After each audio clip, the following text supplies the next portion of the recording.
room for both, and is arrogance a mask for insecurities? You guys can answer as you feel. I'm gonna say yeah, and it's crazy because the more I'm thinking about this question, for me, I think about Dame Dash, I think about Kanye, I think about Reginald Lewis, one of the greatest businessmen of all time, right? And you had to have a little bit of both. You had to be arrogant enough to go in there and kick in the door and demand leverage a negotiation that would allow you to build $1 billion business, right?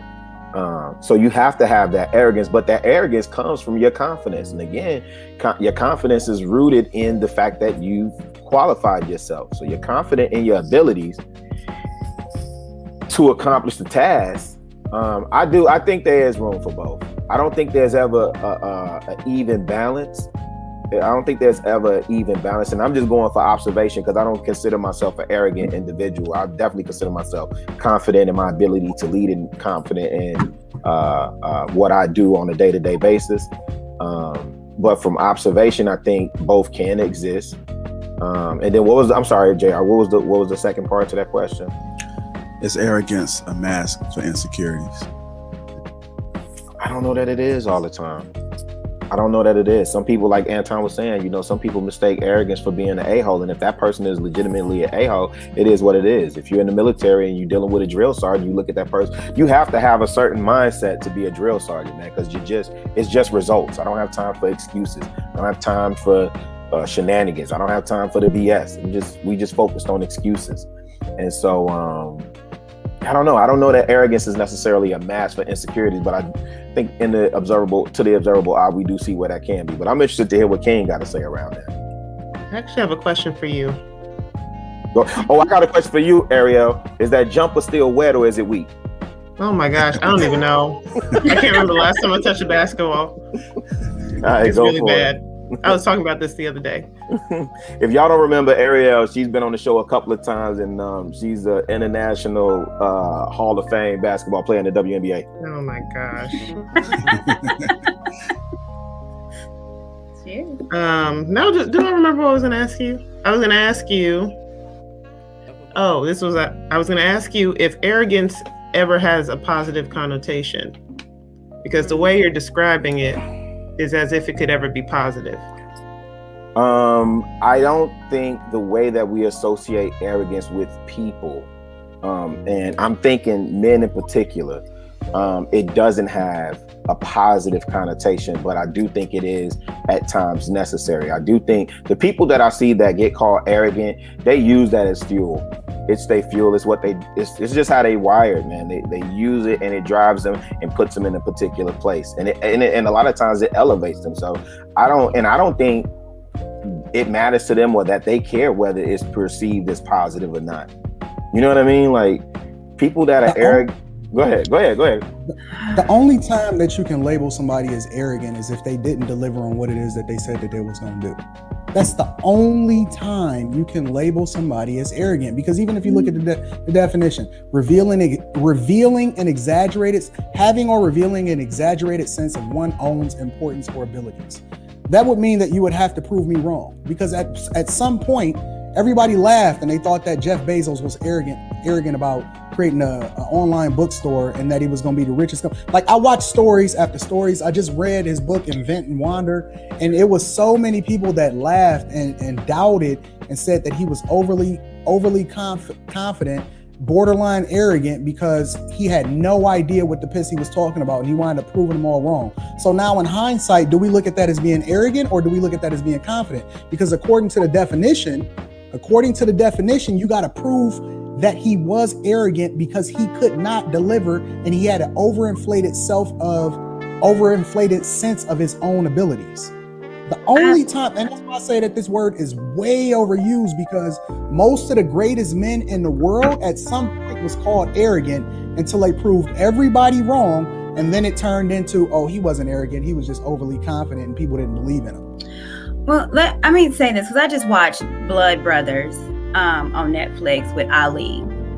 And if you compare Ali to Steph Curry, They both deliver. Steph Curry was confident, but that confidence didn't go overboard. Ali was confident, but it went overboard. They called Ali arrogant. They called him arrogant. They called Ali arrogant. They called LeBron arrogant when he came out of high school. When LeBron came out of high school, they called him arrogant because he said because they had already labeled him the king, and then he wound up being arguably either one or two or three the best players in the world. But now they saying that he wasn't arrogant. Oh well, I'm not saying that. I'm saying look at how they presented themselves while they were at the top of their sport. Steph Curry still is. Ali was arrogant. He was the prettiest and, sting like a butterfly. That was his moniker. He was absolutely arrogant, but he delivered. Steph Curry was confident, but he delivered. But now look, Adrian Bronner. Look at Sha'Carri Richardson that are flops, but are arrogant. Tweeting. Only after they were proved to not be what they were. They still are. This is They're very arrogant. Hold on, Kane. Let Courtney finish, then you go ahead. Yeah, like Sha'Carri Richardson, she's lost multiple times, and tweeting about Jamaicans and they need to go in the hood, and she's gonna I'll prove you wrong, and all. Like, she has a hell of a mouth and very arrogant to be last place on multiple occasions. Adrian Bronner, it's the same thing. You can't tell him nothing. But think about it though, Court. Adrian Bronner talked no different than Floyd Mayweather. The difference is the results. The only way you can define arrogance as it relates to the two different situations is the results. That's the only way you can separate the two. Right. Well, this is where I'm disagreeing, because they both are arrogant with different results. Is it arrogance if you actually deliver on a thing that people saying that you arrogant about? When you deliver, is it still arrogance or is it truth? Was it just you speaking the truth because you was confident and you knew what you was doing, and then when you proved everybody wrong, is it still arrogance? Yes, I think it is. Because that's not according to the definition. You can overdo it. The definition saying differently. Well, the definition didn't say you have to show results. It's overbearing one's sense of self. It didn't say that self was a falsehood. It's but just again, you're doing the most of some, like Diddy. Diddy is arrogant, but he shows and proves hits. Diddy is confident. Here's the question. Here's the real question. Hold on. But listen. Here's the thing.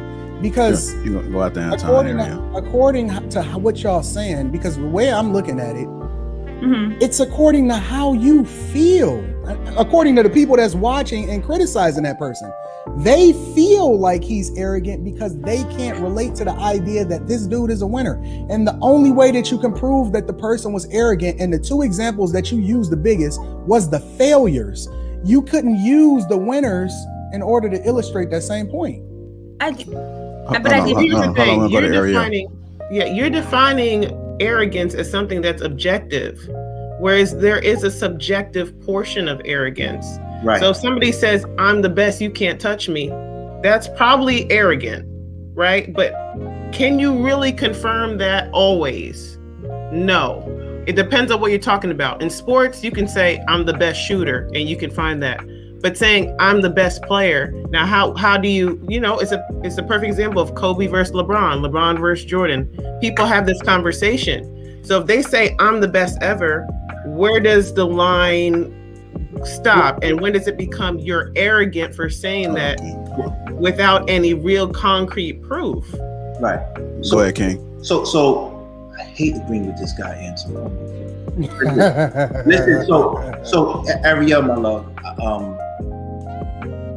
you have to look at arrogance as the hypothesis in the science spirit, right?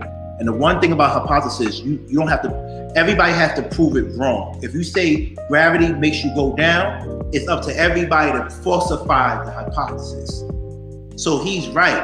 A lot of times, if you say I'm the best ball player, they gotta prove you wrong. And if they can't prove you wrong, the hate makes them say arrogant, not confidence. That's what it really is. They gotta prove you wrong. And to go to what Courtney was saying, Curry is arrogant. It's just that we have certain people that are favorites. They like that little light-skinned boy, green eyes. He's a cool dude. But you know what he does? You know he does that's so arrogant on the court? He would shoot a 3-pointer and turn around before it even hits the bucket, before it goes in a hoop, and walk down the court like he made it. That's the most arrogant thing you could do. Well, it's already shot. It's time to go. Let's work on another play. Right. But you're right, King, but see, Courtney justified it. Like, you see what I'm saying? But you know why you justified it? You know why you justified it? Because I like Steph Curry. That's exactly it. 1,000% correct. Ooh la la. I hear you, but I'm sticking to my. No, but you know what it is? You know what it is people have favorites in this world. And people like certain people. Certain people walk in a room and you just like them. So it's confidence. And then certain people that walk in a room, you just can't stand who they are. You don't even know them. And so no matter what they say, they're arrogant. So that's on you. That's on you until you get to know a person.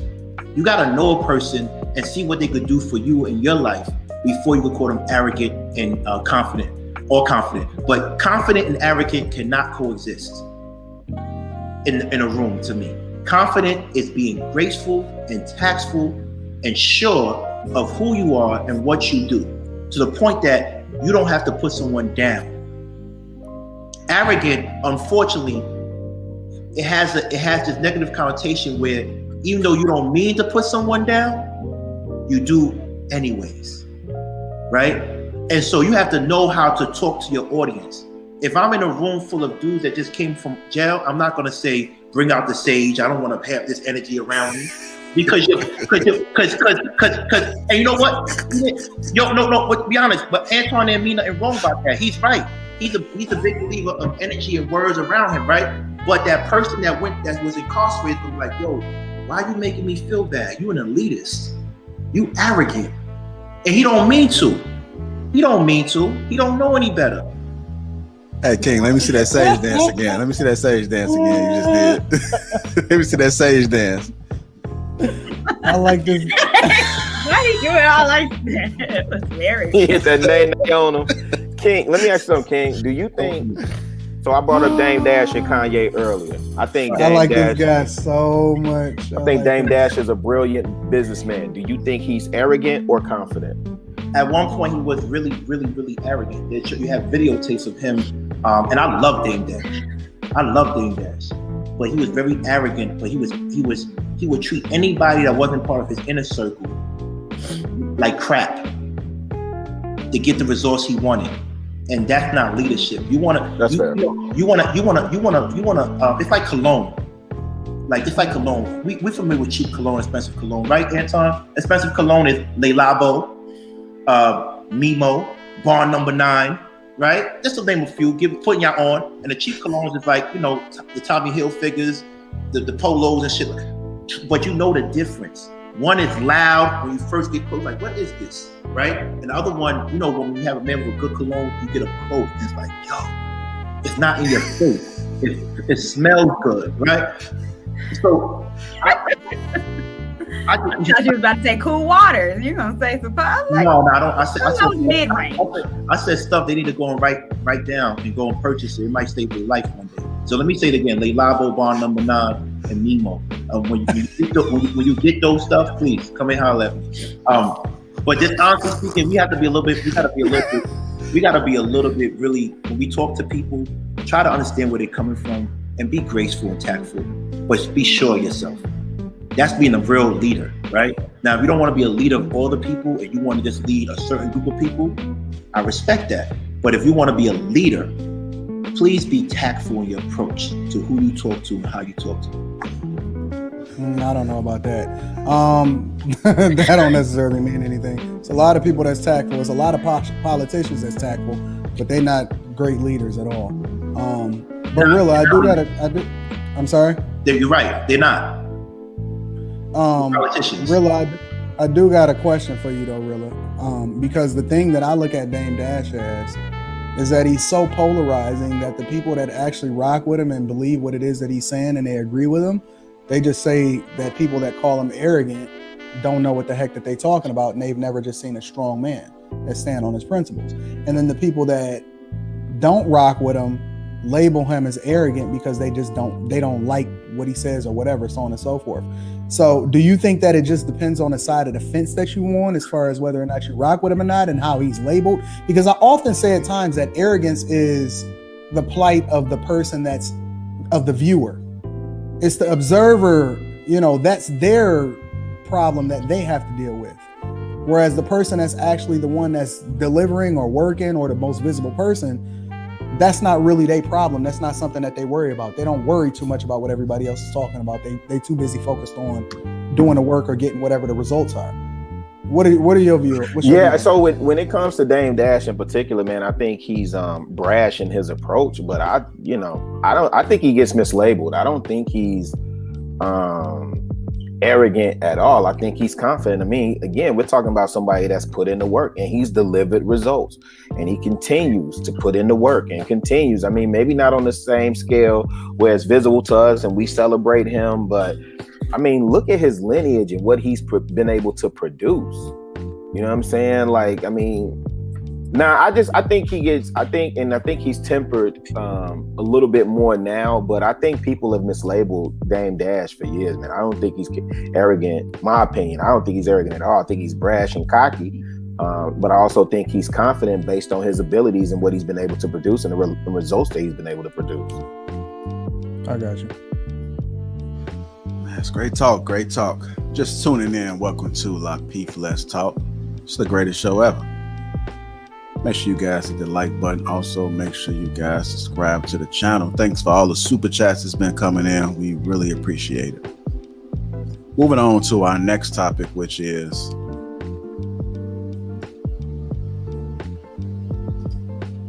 should couples have updates about how their relationship is going? And if so, how often? Should couples have updates about how their relationship is going? And if so, how often? Let me start with you, Courtney. Yes. I think that's a big part of communication. When you're with someone, you need to ask them, am I do the things that I'm doing with you, for you, to you? Do you like it? Is it something that, am I making you happy? And it should be reciprocated. I think updates and, asking your partner, is everything okay? Are we okay? So anything or nothing gets misconstrued. So I definitely think you do need to update. You do need to talk to each other to make sure that you guys are on the same page. And, what do you want to do within the next year, within the next 5 years? And check in. Yes, we had these goals as a couple. Where are you at? Let's make sure that we get to where we want to meet at our benchmark. So I think it's important. I do it, I think, even with my child. I ask her, is mommy a good mommy? What does mommy do to make you upset and sad? How can I be a better mommy? Like, I ask her those questions. And it's important because I want to be a great mom to her. I want to be a great wife to, my future husband. So I'm going to ask those questions to make sure that I'm giving them what they want. Hey, Courtney, how often should couples do that reset, have that conversation, whatever that is? That's a good question. I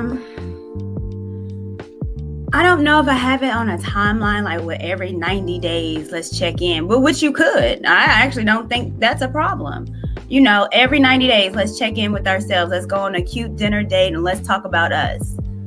I think that's a cute idea. Every 6 months, let's do something where we can just talk about what's making you happy, what's not making you happy. What can I do better? What can, the other person do better? So the timeline, that's a conversation per couple, but I think that's an amazing idea with communication to set a time out where you guys can just talk about, where you guys are at. Are you happy? Are you not? And where do you want to go? And continue that within the relationship. We got somebody, Natalie said, when the energy shifts. I think it's too late then. I think that's when you have problems. So I think you might want to do it. Yeah, go ahead. 90 days. Maybe like that, or for 4 months, or for 5 months. Keep on checking in, and there. I don't. That's communication. I don't see anything wrong with the king. I see you shaking your head. Yeah, I'm shaking my head because Are you referring to married couples or couples that live together? You talking about just any relationship? Well, I was just talking about any relationship, but you can give it like two different perspectives. So you can say relationship and marriage. I'm not married, so I can't really talk about that. Well, I think, my beliefs in dating is dating should be intentional. You should be courting. So therefore, if I'm with you for a purpose, and it's not just to waste my time. It's with you seeking marriage. So again, while I'm dating you, you're dating me. I want you to see me as someone that you could marry. What is it that I'm doing that you want to see more of or less of? Right. Well, in business, in military, even in gangs, the most successful corporations, military, police departments, is all about dissemination of information. So the more you talk, that's why they call it debriefing. Every time you step into the office, we gotta do a debriefing, right? Every morning, right? Mm-hmm. And that's why they take down a lot of gangs and mafias, because they can't communicate. So if you can't communicate regularly, that means you can't execute properly. In a relationship, a romantic relationship, I just hope whoever I marry is my friend, and we can talk every day, and we can do that checkup every day. I would love to do that checkup every day. I don't want to wait 30 days. I don't want to wait 60 days. I don't want to wait 90 days. I want every morning, how do you feel? Are you okay? What do you need? Is everything all right with you and your family? And I want to do it to the point that I could be observant and she don't have to say anything, and I could, something's not right because she's not moving right? So I want a friendship, and I want a friendship that allows me to communicate with my partner every day, whether she's my girlfriend or my wife. It should be an everyday thing. That's the only thing I was disagreeing with. It's not 30, 90 days, but I get what you're saying, an official thing. But if you're with this person, right, and he or she is your friend, every day you're communicating. Well, yeah. I'm not saying you don't communicate every day, but this is specifically, let's sit down and talk about nothing else. But then that's the thing. If you're communicating every day, like, that's the power of the now, right? If you handle today good, that means tomorrow's gonna be set up, and then yesterday was smooth. It gotta focus on now. So every day, if we handle every day good, we don't have to have these 30 days. What we're gonna do 30 or 60, 90 days is gonna celebrate all the small achievements we made every day to get there. But I don't think we can do 30. But we have to live in reality. Agreeing with this guy. I hate agreeing with this guy. I feel the same way. I don't like you either, but it right or wrong? So we learned today, if me and Anton agree on something, that means it's right. That don't mean I agree. That's very arrogant of you to say. Because I be no, Courtney. When I say, I'm not talking about you, what you're saying, I'm just saying when I look for flaws in his comments. I do too. I'm very much dissecting. One day, I'm telling you, I know he's gonna be the guy that's gonna be worth millions, and one day it's gonna come out he has several illegitimate babies in Mexico. Well, good luck with that, because I got a vasectomy. But anyways, yeah, I do. But anyways, so you're gonna have to find another way. I mean, but the interesting thing about it, though, and Courtney, I do want to let you finish. I agree with almost every single. I don't do prison talk. I don't do gang culture.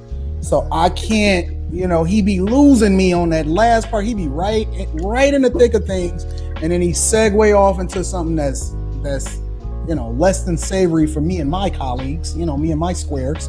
But I do. He is absolutely correct, especially about the whole friendship thing, because when you base your relationship on things that's more substantial than whatever the superficial stuff that we see on a regular basis, and you marry your best friend and you build your relationship based off of principles and ethics and whatever it is that y'all align with, most of y'all conversations is by nature a well-being, a self-check, evaluating where each other is, just based off a general conversation. And it's not even something that you got to force. It's something that's just naturally expressed on a regular basis, because y'all always trying to understand, or you want the person that you with to be in the best space possible. So he is absolutely correct, 1000%. I don't disagree with him, not even a little bit. The reason why I did a standpoint is because everyday couples, everyday people, we get caught up. You coming home from work, I'm coming home from work, cooking dinner, checking on the children. How was your day? Good. How was your day, baby? Bad. Or usually with the woman is, let me tell you about Sandra. She done looked at me crazy and I wanted to smack her silly. Like, these are normal conversations that reality people are having. Everyday people are not, at nighttime. Yeah, baby. What am I doing to make you upset? What am I doing to make you happy? I don't know. Me and my chick, we had real talks almost we literally go out to dinner or go out to lunch almost every day, and we just have real conversations based off of, hey, where you at? What you thinking about? What's on your mind? Whatever. Like, it's genuine conversation like that. I'm broke. I gotta cook at home. But I mean, even if you're chilling at the crib, I mean, whatever it is that you do, I mean, whatever you're doing, whatever time that you find, it's just real conversation. Like, I think that people that do the same thing, hey, is the kids getting ready for school or whatever, that's just a formality. I don't think that's, people get used to saying the same thing over and over. Like, it's almost like when people walk by and they say, I love you. Nah, you know what I'm saying? It's different when me and my chick communicate, because we having real genuine conversation that's a lot deeper, and just, really paying attention to every single thing. Like, I can just instinctively tell when she off. A lot of people can't tell when a chick is feeling a certain type of way. I can tell by the way that she move, how she communicates, how slow she moving when she walk over and turn on the shower. I can tell just instinctively. Like, if I start laughing a specific type of way, she like, I know you lying. Like, I know you lying right away. She just know, just like that, because we so in tune and we so tight to, what I'm saying, our communication, and we do that self-check every day. And I think that's great. And that's why you've been able to be married for 17 years. That's why is you're doing the self-check. You're in sync. But those newly couples that are getting in a lot of people aren't doing that. A lot of issues with relationships and marriage, and I think a lot of the reason why we fail is the communication part. So where does it start? It might not start with you doing it every single day, but at least let's do something that go on a date night every month so we can talk. And then start the ball rolling on there. Start getting in sync more. Start that communication more. And then I think they will get to your level and do it every day. So I'm not debating if that's right or wrong, but starting off with someone that's I don't think that she was off at all either. I don't think he was wrong either. I want to get to Ariel. Hold that real quick. Ariel, should couples have updates about their relationship, and if so, how often? It's so funny because I was just thinking, I was like, oh, I have something to add, and then Courtney said it. Basically, I think the conversation they're having is you're looking at different stages, and especially depends on what kind of relationship you're coming from. Moving into marriage, right? Because there's some people that date for 10 years and then they get married. So they're not starting from the beginning. Like, I got married basically in a year. So learning who my husband is continuing to be something that I'm working on and that we're working on. So what Anton and King are describing is something that's been built over a long period of time, because you can't just know somebody. You can't, though. King, you can't just wake up and say, oh yeah, I know what she needs. And I think that's also a misconception of many men, is that women, sometimes we do a good job of masking our, discomfort, especially if she's a quieter woman or she's gentler. She might not be that happy, but because she's a woman and she's delicate and she's like, I'm going to be patient and wait for this to develop, she might not be expressing everything that she thinks or feels. Right.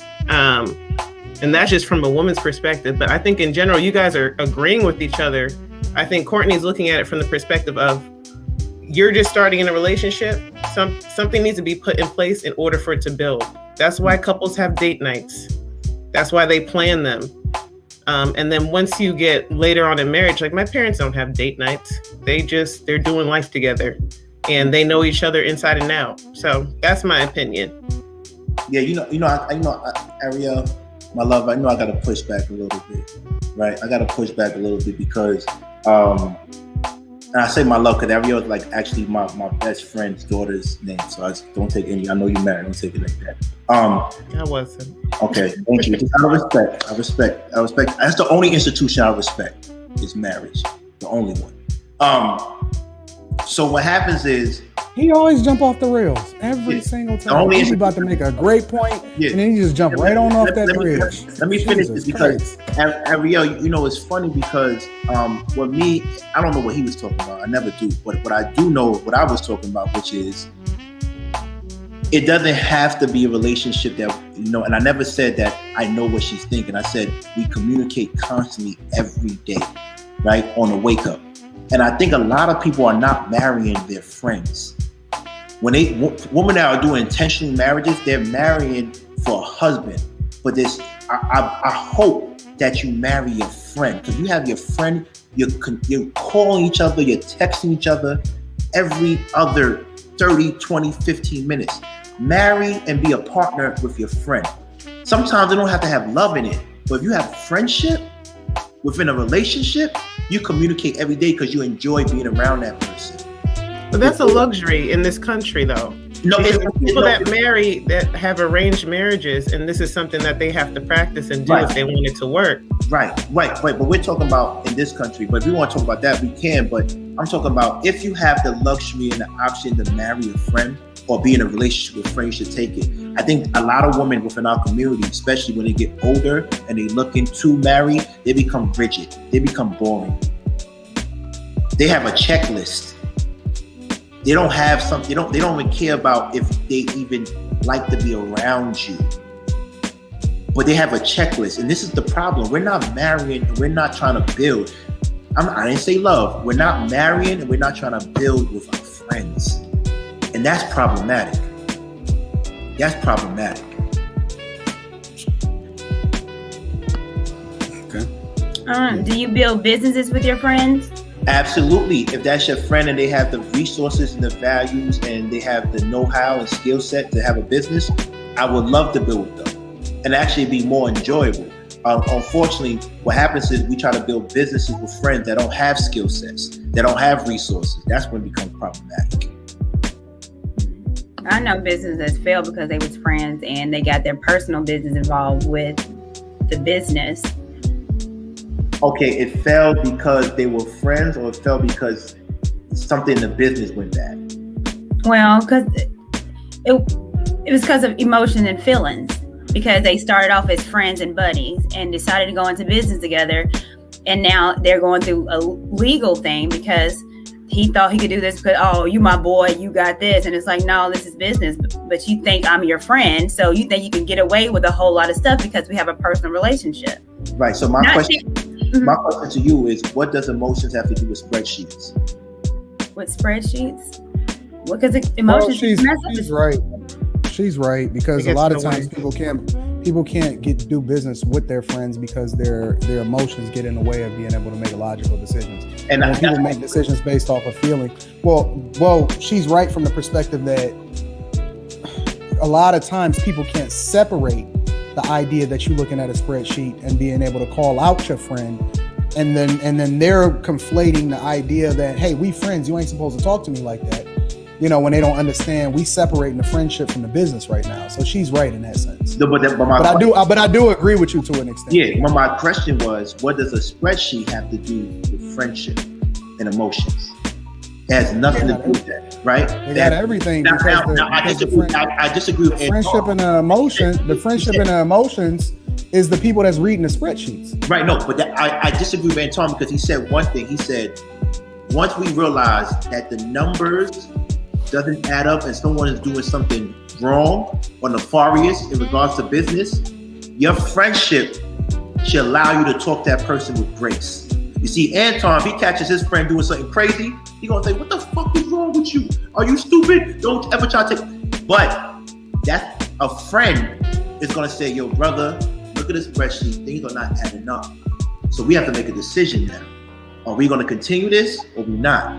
See, that's what confident leaders do, right? That's what I'm trying to aim for to be when I become more of a confident leader. Look, But you know the interesting thing about that. Hold on, Ariel. You know hold on, Ariel. You know the interesting thing about that is that he's saying when I become, I've already built multiple businesses with people that I do business with that have been in my network for years. So I understand exactly how to do it. So if you want the blueprint, I'll give you an early copy of my book that's coming out next year. Right. And we can talk about that. But you know, it's crazy. We good. You know, it's crazy. I like Anton because every time I say something, he just want to be like your big brother, man. Yo, listen, man. Hey, yo, I got hugs for you, man. I got nothing but love. I told you we fighting 2 different fights, man. You buying shacks in Detroit, and I'm doing real estate. We just 2. You sure about that? No. You sure about that? We 2 different people, man. I don't want no problem with you, man. I don't sure want no about problem.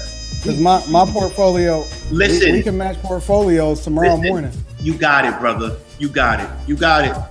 I don't want no problem. Hey, hold on. Let me go to Ariel first, then go to you. Go ahead, Ariel. Yeah, I just wanted to go back to the point. So I think what we're missing here is that on a day-to-day basis, so this is why I said the 3 of y'all are actually having the same conversation. You're just looking at it from different perspectives. On a day-to-day basis, you're not having the type of conversations that you would have when you have a long-term checkup. You're not going every day, where am I at in terms of our 5-year plan? You're not doing that every day. And if you say you do, then you are an anomaly and you're not normal. But I know that most people, they go, how are you? You feeling good? You had a good day at work? Cool. And then you move on. But I know that there are certain times where you get to, okay, you've been married a year, and then you go, let's sit down, let's talk about how this past year has been. And I think that's a little bit of what Courtney's saying, is that I think it has to be both. I don't think it's either or. And I don't think a relationship is successful if you just go day by day like, oh, I'm fine, and you don't have the bigger conversations. So that's why I said what you were talking about. You're talking about somebody you probably know long-term, but you're also talking about like a different kind of conversation. Well, I don't, correct me if I'm wrong. If I ever engage in a conversation that you just described, I call it planning for the future. But when it comes to emotional and mental wellness, I'm doing that every day. But when it talks about planning for the future to build generational wealth, and making sure our finances is good, or what trips we want to do later on this month, because we have to plan. I can't just do it on the whim, right? Because she works. I might have the luxury to do what I want anytime I want because I run my father's company, right? But he might not have that luxury. So I still don't agree with you, but I get what you're saying and I respect it. However, constant communication every day is very important. But couples do have to plan for the future, but constant communication. Like, it's this thing that we say in Ghana, Ghanaians, Africans, we have all these proverbs and sayings, but little raindrops make an ocean. Little raindrops eventually make an ocean. King, has anyone told you? Yeah, but you're in America right now. He never agrees with me. Do y'all know this? Ain't Ghana. Hold on, go ahead, Courtney, then Ariel. This is off the topic. But from like the nose to here, has anyone said you look like Kanye? No, you know why they say that? Let me tell you why. I think everybody says that. I know. Am I the only one that says it? No. I know his manager very well, John Monopoly. They say that too, but also half of my face is paralyzed. Everybody thinks I'm trying to be like a Jamaican shatta, and you know what I mean. But half of it is paralyzed. I'm just so handsome you don't realize it. So I'm telling you right now, like, half of it is paralyzed. This is why I just tell Anton he don't want no smoke with me because I'm half my face paralyzed. I'll get any girl before him. But at the end of the day, it's like Cap. Anton. You want to compare? Listen. You're married. Will we being married? Wait. Let's do it. You want to compare portfolios? We can compare DM checks. We can check our Instagram DMs. In every facet of life, I will wipe you across the floor. Listen, Anton, I love you. Anton, no one believes you that you get girls like me. No one. Stop. We're not all gonna do you it. listen, all I we just gotta came do from is a therapy, DM man. check. I don't want to go back again. I just came from therapy. Not to lie to me in my face. No one believe. Listen, Anton. Listen, I like your confidence, but Hold on. I like your confidence, but I am always prettier gotta than go you. to a fist fight. Let's stick to the topic. But I'm prettier than you. all right. I'm beautiful. You are not more gorgeous than me, bro. Let's be clear. Me and all of my beautiful feminine energy, you are not more beautiful than me. Let's be clear. Listen to me. I'm just telling you. No, listen to And me. I like you. No, I like you. I like you. I like your Instagram profile. I think you got a lot going for you. I liked it when you stood there with your hand on your hip in your other Instagram picture. I like all of that. I liked your photos today. I think you dope and I'm about to follow you. But let's be clear. I am prettier than you in every way, shape, or form. Anton, I'm gonna be honest with you, and please don't take this the wrong way. Hey, y'all, yeah, excuse me, man. I'm trying to hold this piss, man. But y'all making me laugh. This is actually feminine energy, but I think when someone admires you, they always want to pick on you. You know, when you was a kid, if somebody liked you, they always hit you. That's what Anton's doing to me. Anton, if we walk into any bar, take that. I'm gonna win. Listen, wearing the same outfit, definitely not wearing the same cologne because you don't wear the cologne. So is this arrogant or confident? I don't wear cologne. Hold on. Hey, let him finish. Hold on. Let him finish. Wearing the same outfit, get out the same car. Girls are going to look at me like, yeah, I like you. Girls are going to look at you like, why are you standing next to me? It's a difference. It's the height difference alone that's going to make me take the girls from you. I'm 6'1", 215 pounds, all muscle. I got it. But I don't want to sound arrogant. There's no way. I like that. There's no way in the world a girl. I don't want to talk about this. It's beneath me. Fam, the only girls that's feeling you is that they in the gay bar, bro. I'm telling you, real talk. The only chicks that's feeling you, they hanging out in the gay bar, bro. But when it comes, listen, bro. I don't call it what you want. I don't do that. They only want to go shopping with you. Hold on. Make that Hold on. I'm not talking about the LGBT. That's cool. Whatever. I'm talking about them. I'm very confident. I don't do that. Let's be clear. The only chicks that's feeling you, bro, they want to go shopping with you because they seen your hand on your hip in that picture. The same picture that I seen on Instagram. What picture? On IG. Ninth picture down on the left. What was I wearing? Okay, listen. Let's be clear. Let's be clear. I'm gonna just be real. No, listen. Like I said, there's only one way to prove it, but you're married. But let's not do that. No, we can go and do that. Listen, I do what I want to do. I do what I want to do. Let's be clear, bro. I have a real question for Ken. I got a real question. Who makes the better Jollof? Ghana or in Nigeria? Ghanaians. First of all, Ghanaians. We're always trying to bring Ghanaians run Chicago. I'm in fat boy energy, man. Energy. Don't bring peace. Don't you try to bring the peace, Rilla. I'm trying to school this man right here. No peace, but this is what I'm saying. How can I do this and not disrespect anybody? Let him rock, JR. Nigerians are in the chat. You about to send it up, bro. Let him rock, JR. Like I said, I always put a thesis statement for every interview or every show.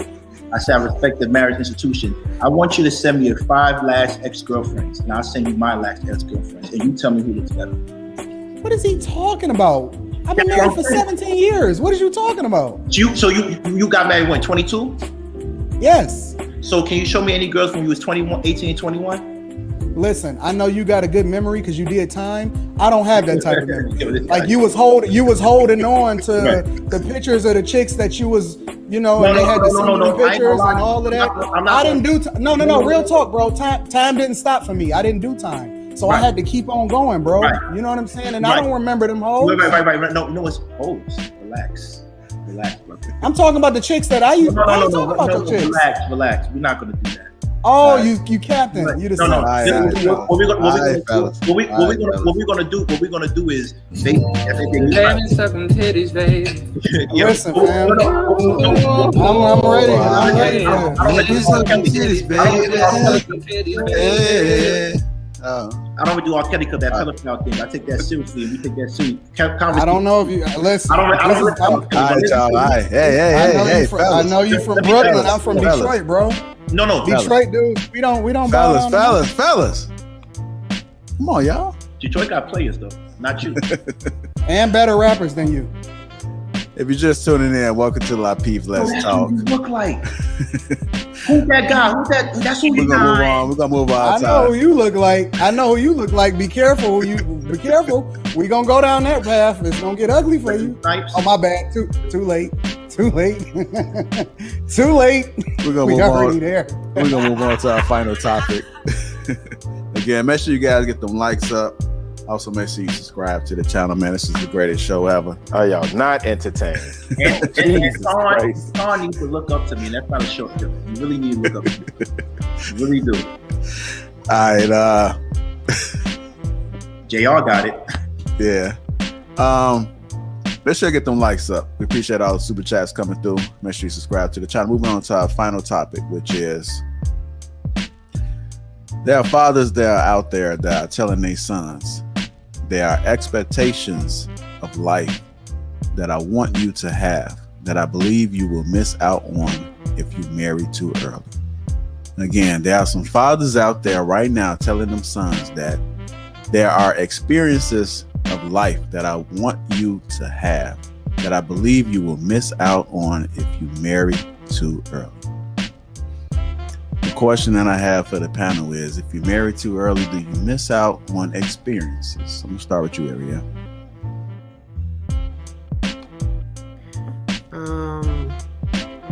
The answer to that is no. I think everybody has a different story and a different path, and it's impossible. I'm just trying to figure out what these fathers would be expecting their sons to be experiencing that they could not in a marriage.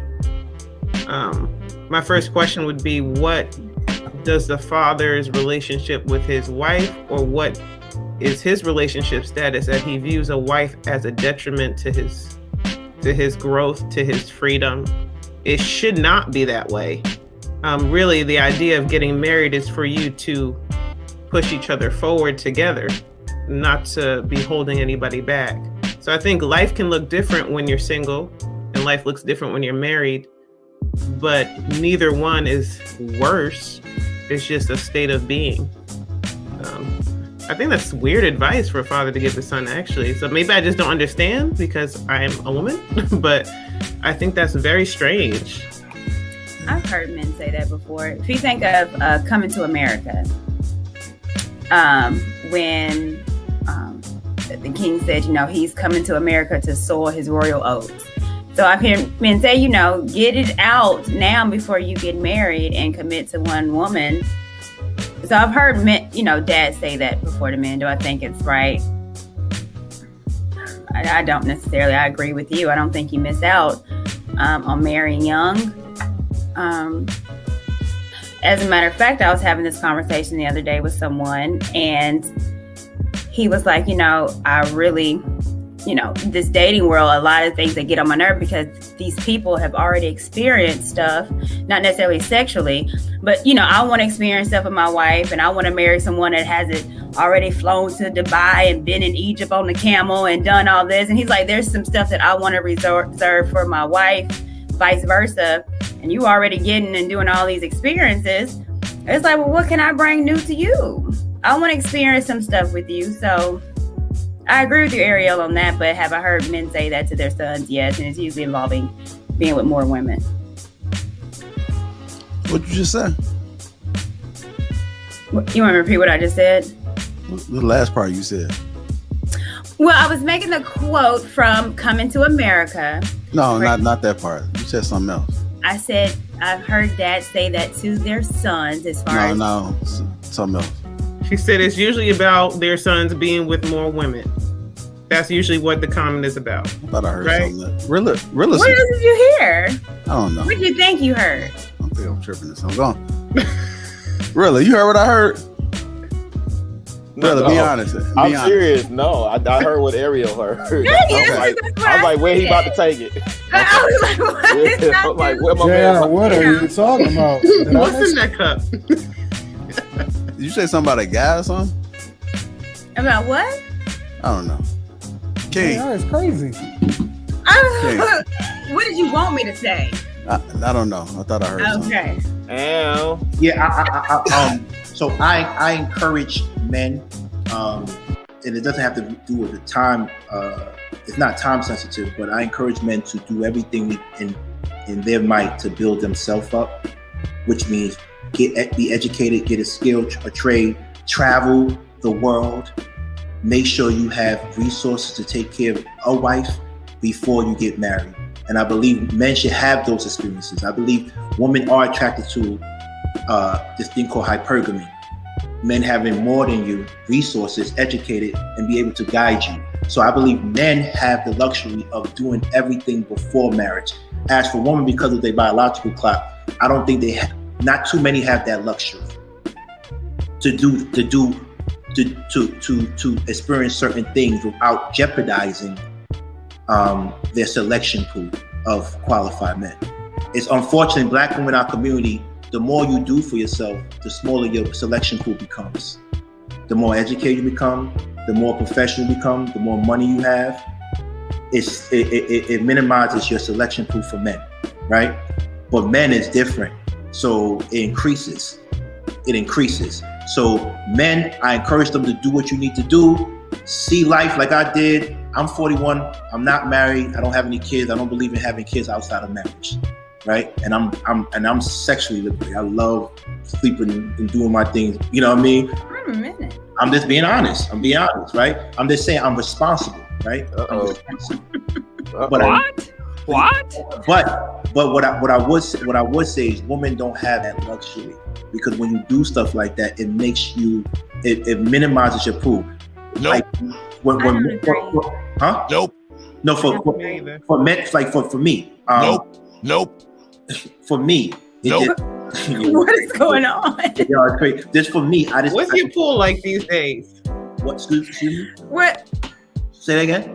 Like, do you feel like you meet a lot of great women around? Well, I guess you don't have to date people around your age. I guess that's what you're saying. No, I mean, a lot of great women meet me, and a lot of women meet me. But to see, like I told you, once again, I put out a thesis statement which says, I don't think love is synonymous with marriage. They can coexist, but they're not the same to me, right? Nope. So what happens is, the woman that I like and I have the most fun with, those are usually not the women that I could build my family legacy, a generation with.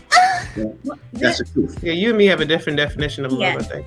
No, that's why I said, like, your love is might be my love. When I consider love, I think it's emotional, illogical. When I think of marriage, I think of partnership. I think of sharing of values, similar values, or passing down values. To me, marriage is a business for me. Yeah. It has nothing. If love is involved, cool, but it doesn't have to be. Now I see why we don't agree on anything. It's okay. I'm the one. I'm talking to my lady every day, every morning. It's okay. We can figure it out. What I disagree with you, Kim, I don't wait 2 days to talk to my baby. All right, thank you. Okay.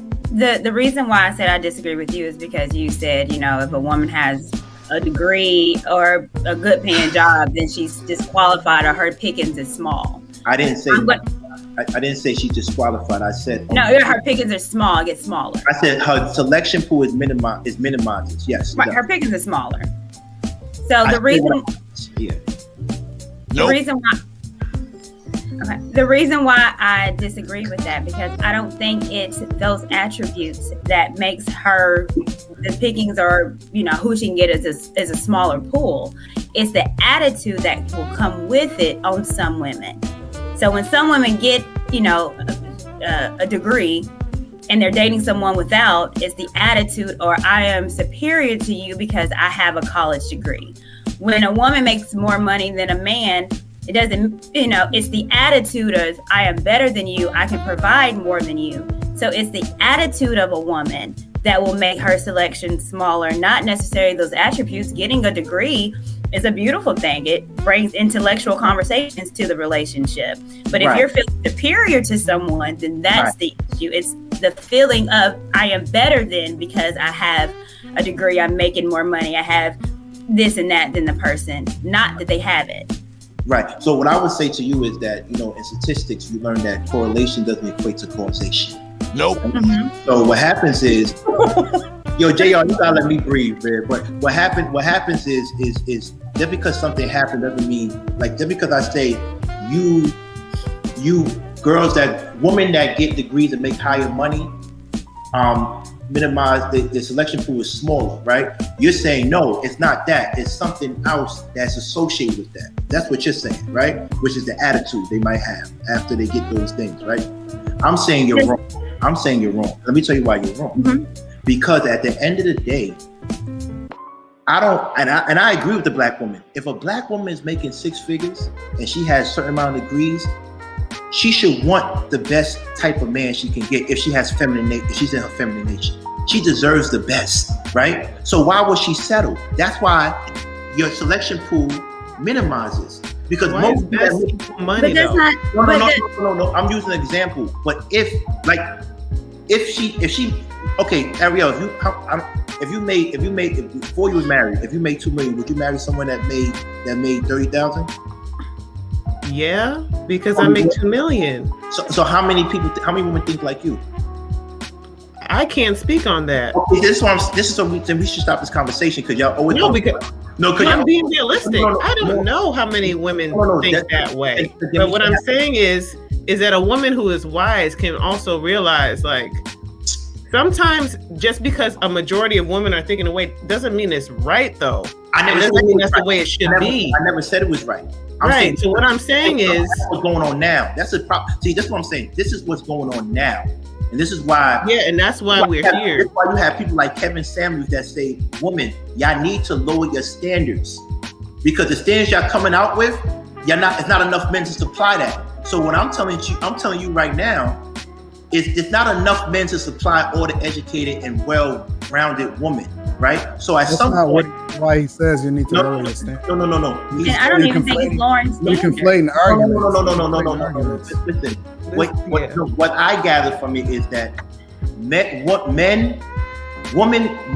women to reciprocate the same type of energy that they ask for. It's not true. Why don't? No. What? If wait, hold on. So you're saying to me that if I ask a woman that graduates school, she wants a man that has a job and he could do certain things. But if I ask a woman, hey, listen, I need you to do this, am I in the right to ask her that? What is this? This is, if I ask a woman, if I make a certain amount, do I have the right to ask a woman to make the same amount I make? Yeah, you have the right to ask for whatever you want. But the point. Does the woman does the woman have the same right to ask a man to make the same amount she makes? Right or wrong? They can ask for whatever they want. It's not a right or wrong question. The problem the problem with your argument is that the things that men desire and look for out of women is different from the things that women desire. That I agree with. And that's the thing that that's the context that Kevin Samuels adds. That I agree with. No. That I agree with. I don't care how much a woman makes. I care if she looks good and she's in shape. That's all I care about. Right. That's with you. Correct. But so you can't. But the women that go to school and do well for themselves professionally, sometimes they slack in that. Sometimes, right. So my point is that they use their jobs or their college degrees as a substitute for the things that we don't really care about. But the point that I'm making is that, again, your argument is flawed because you can't say that a woman wants and adds without adding the additional context for what men look for in women. So a woman, for example, could have those same things because I know some dope women that make a lot of. I know a woman that make over $250,000 a year. You know. Hold on, listen to me, fam. I know a woman that make over $250,000 a year, and she keep it tight, super duper tight. Now, she doesn't use what she make in order to qualify herself for marriage, which she is married now, but she didn't use what she made in order to qualify herself for marriage. And she very much married a guy. She made over $250,000. She married a guy that made $90,000 a year. That didn't matter to her because she was already well off and getting to the bag and the thing that. How many? Hold on, fam. Let me just make my point real quick. My point is that she didn't, because her mentality was different, she didn't use how much she made in order to determine the type of guy that she needed. She didn't say what he needed to make this. She was looking for other types of qualities, and as a result, she wasn't leading with her salary and her position in order to justify her desires, and so she got the results that she wanted. The point that I'm making is the same point that Ariel is making, in that if she was making $2 million, the things that she would look for and desire had nothing to do with the man's ability to provide. But that's not realistic, and that's why we are in the predicament we are as a black community. Ariel, I just said, Ariel, the way you thinking is dope. And I asked you how many women think like that, and you said, I can't speak for them. I'm talking about me. Well, how many women do you think? Because it has to have, if you're wanting to quantify it as how many women, then you have to have a stat to back it up. Yeah, and the stat not off emotions and listening to echo chambers or what you think that you see on your end. Right. So the stat is already there, Courtney. This is what's the stat? I don't know the exact stats, but I can look it up for you. So next time I see you, I can tell you. But you already know, because we're not married. Black women are not marrying. Yeah, and there could be a whole lot of other reasons. Not because black women don't make more than black men, so that can't.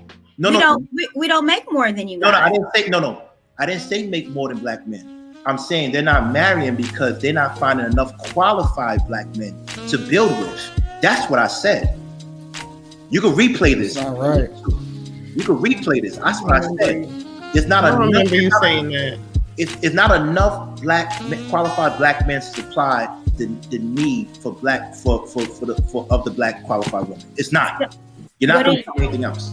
What do you classify as qualified black men? Okay, you can be subjective all you want. It's not enough. It's not. If it is, just because you say it louder, don't make the argument any more valid. You always say that every show. I steadied you. It's getting corny now. Find something else. At the end, you gotta stop. You gotta just stop being loud.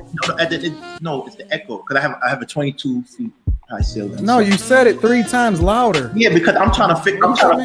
I'm in a penthouse too. What you talking about? I overlooked the lake. What does that mean? You don't have more money than me. What do you keep doing? Why do you want a money fight, bro? Anton, why do you want a money fight? When you ask for receipts. Have you seen my ceilings? Can I see it? They crazy. Can I see it? I'm sorry, I'm not using a laptop camera. I'd have to get up and move it up in order for you to be able to see my ceilings. I still haven't seen the receipts for your Versace robe. Can I see that? Let me get the receipts for the Versace robe for this. Bring it. Right, hold on one second. You said you're gonna show me. You never showed me. All right, well, you guys, you really gonna get it though? While you guys getting receipts, we appreciate you guys for tuning in to La Peef Let's Talk. Oh, you care? Here's one receipt right here. While you guys tuning in to La Peef Let's Talk, make sure you guys get them likes up. Also, make sure you guys subscribe to the channel. I just put the link in the description and also in the chat. Number 2, I'm African. Let me see that. We're gonna be bringing. I can't see. We're gonna be bringing up guests right now. Send to my DM, man. I can't see. It's time to cut it out. Canadian-born Nigerian was. Who are you talking to? We different. I actually got receipts for my stuff. I didn't take mine off of somebody else's credit card, man. Don't do that. My Nigerian brother's on to me. Don't do that. King Bowen. Do that. My stuff come in the real package. The real package, fam. Hold on. All right, yeah, we got guests in the house. Go ahead. Welcome to the show. I'm loving the show. I love the conversation. First and foremost, Chicago will not tell you about this. Don't want to ask a question about who makes the best jollof rice. I got that heat for 3 years straight. I'm not trying to see that again. From Ghana and Nigeria, there's beef that been going on for years. So let's leave that one alone. It's all based on. Wait. JR is half Nigerian and he's never had jollof. He did come to Brooklyn. What part of Brooklyn are you from? I'm originally from Fort Greene, but I live in Crown Heights. Okay. I live and I don't live too far from Brownville, so I know how that area is. Yeah, I know. I've got a lot of people out there. There's a restaurant called Boca Nigerian Restaurant in Brooklyn on 14th Street. It's the best restaurant out there. Some of the celebrities come out there. So they I know want the you, food. hey, I want you to put that in the chat. I might just fly that just to go try that restaurant out, man. I sent a link to Will already. Chat. Look at I sent a link to Will already. So I will send it again today. big And money. JR, bring his receipt when you come down. Big money Okay. from JR. What you say, King? Bring his receipts when you come down, please. Couldn't see that. I don't got nothing to do with that, man. My I'm other just coming comment down is for the this. I understand how between the African diaspora and America, when it comes to raising our son, we think different. I'm sure King understands it. When it comes from Ghana and Nigerian men, we raise our kid different. We want them to not only be educated, be grounded, to have the resource, to make a name for themselves, so that before they get married to the right person. Now, for people from African diaspora, even though you bring their wife or your fiance to, it still will get better either way we like it. Because Right. we want to make sure you're not bringing any kind of person to the family. Because Right. African family, they don't play. And remember I told you guys, my wife is from Trinidad. So anyone who know African culture, when you marry outside your race, it can be a problem sometimes. I wish I married earlier, but I married late in my 30s, so that's how it is.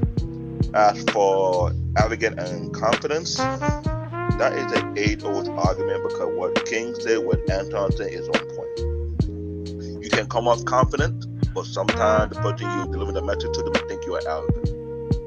I'm a nerdy guy. I'm an IT geek. I build computers. That's just me. If you see right here, this is my work PC. I have my main custom-made PC. I like to build on my own. I don't buy PC.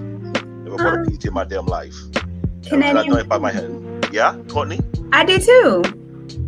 So it's just that thing when we come out, we say certain things or we articulate ourselves, especially from Nigeria or people from Ghana, they perceive that we get too cocky or we're too arrogant, think we know too much, but they don't realize our parents enforce education as the number one priority. That is the big deal. There's no GED school in Africa. I've seen a grown-ass man, 20, I swear to God, this is not a joke. I saw a grown-ass man, 23 years old, wearing a primary school uniform, sitting in the class with little kids in Nigeria, back in my old high school. And I was shocked. I was like, they gotta be a joke. But the two younger brothers is in my class. So education is a very big deal. So as a man, you have to have your foundation. You don't got your education, you don't got your degree, you don't got that finance built up in the background, you screwed. Period. King know this. Ghana is no different. People from African from West Africa, they don't play around. Other than that, you're having a great show. I'm loving the conversation, less argument. And Jollof Chicago, one more Jollof fight question. King said Ghana got it. King said Ghana got it. Oh, no. I'm trying to find out. I will send you guys the link for the restaurant. We'll look up again and send you. I'll put in the chat. Yeah, man, put it in. I'm gonna leave you in for a second, man. Put it directly in the No chat. problem. Man. I'll look for it right now. Yeah. Appreciate the support. Canadian born Nigeria. I'm loving the show. I'm doing that right now. Trying to get JR straight, man. Man, I need to try. You keep bringing it up, man. I got people in the chat telling me. No, I'm gonna try it. I'm gonna make sure I give an actual review on YouTube. Where my baby K at though? She's with the Rochas. Where's my K? It's King K. King K show. Where's my baby K at, man? I came out here to communicate with her every day. Hey, K in the chat. K ain't looking for you. Just so you know. I told her earlier. She's like, what? That's my booski right there. Oh yeah. He might have to be reunited and it feels so I'm a little bit too sexually liberated for her though. So What's going on, Polo Bell? Welcome to the show again. How you doing? Hey, JR, Rilla, Anton, King, Courtney. What's up, family? Yeah. So, first of all, let's have a joke. What do you call a polar bear that's being arrogant? He's ice capping. So, I know it's a dad joke. I get it.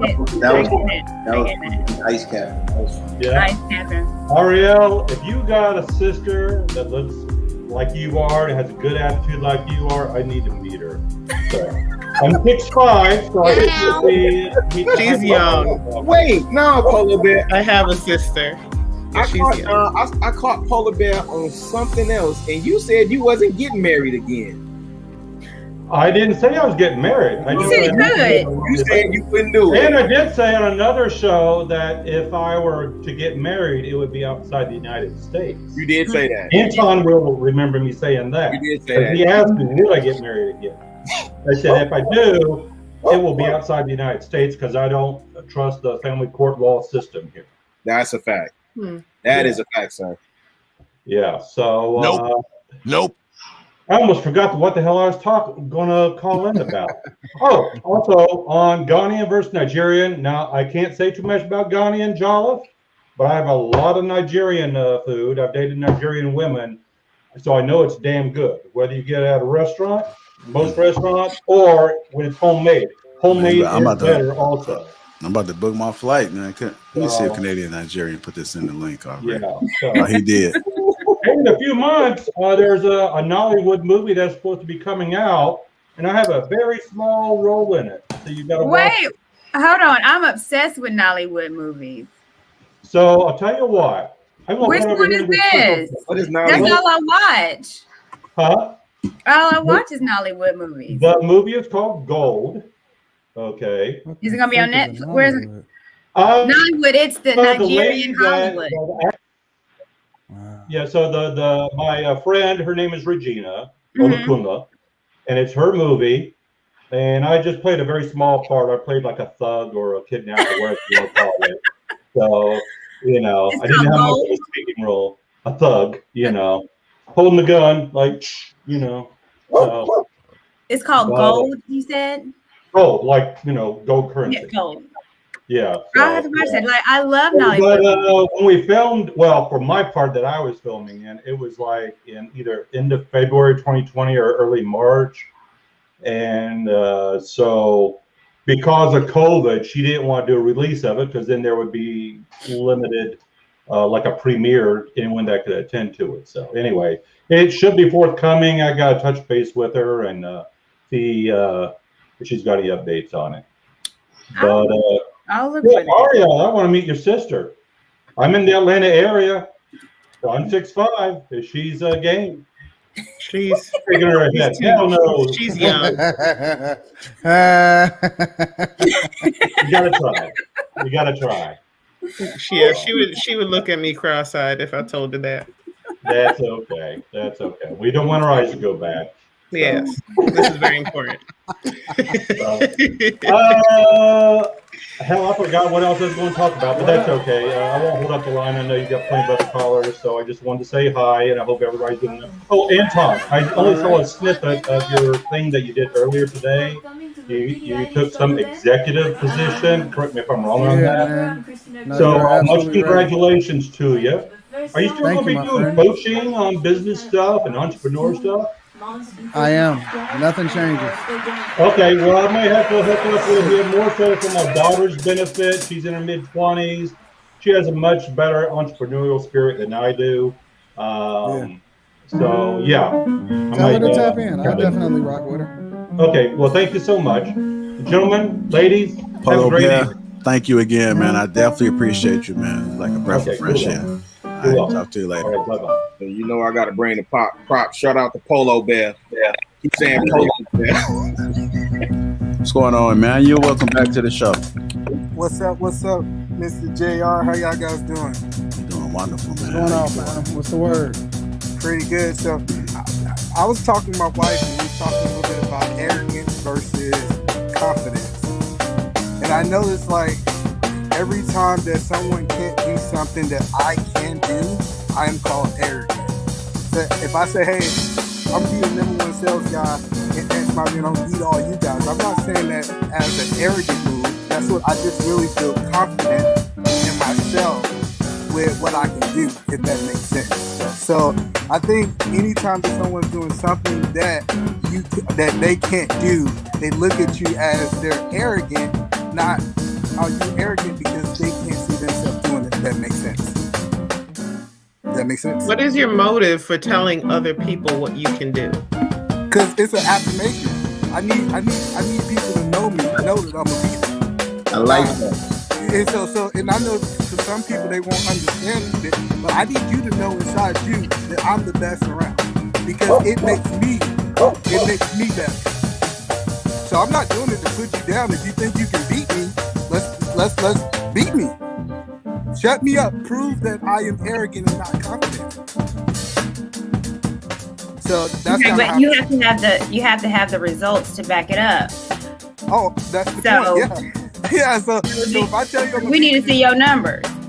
Yeah. Exactly. So usually when I tell somebody I can beat them, I'm not telling somebody. Follows through with it. And I'm not telling somebody who can't check my numbers. I'm gonna put it up on the board. Hey, I'm number one. Put them numbers in the chat. Put up. Ouch. And then another thing I want to talk about last thing is I know Courtney was talking about having that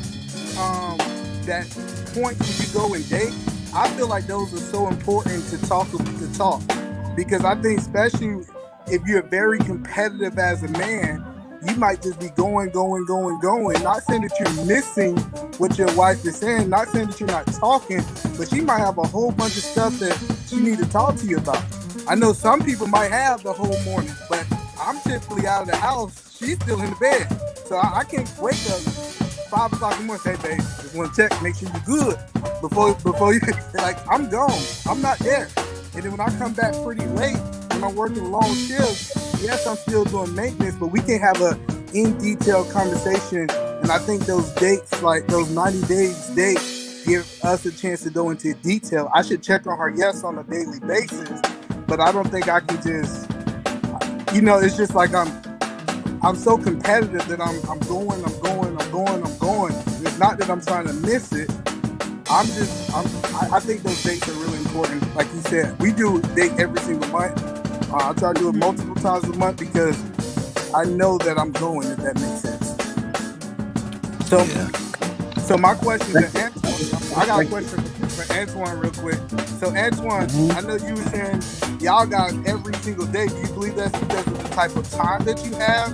Or what do you think equipped to you being able to have these deep conversations every single day and have lunch every day type of thing? Because I'm just intentional.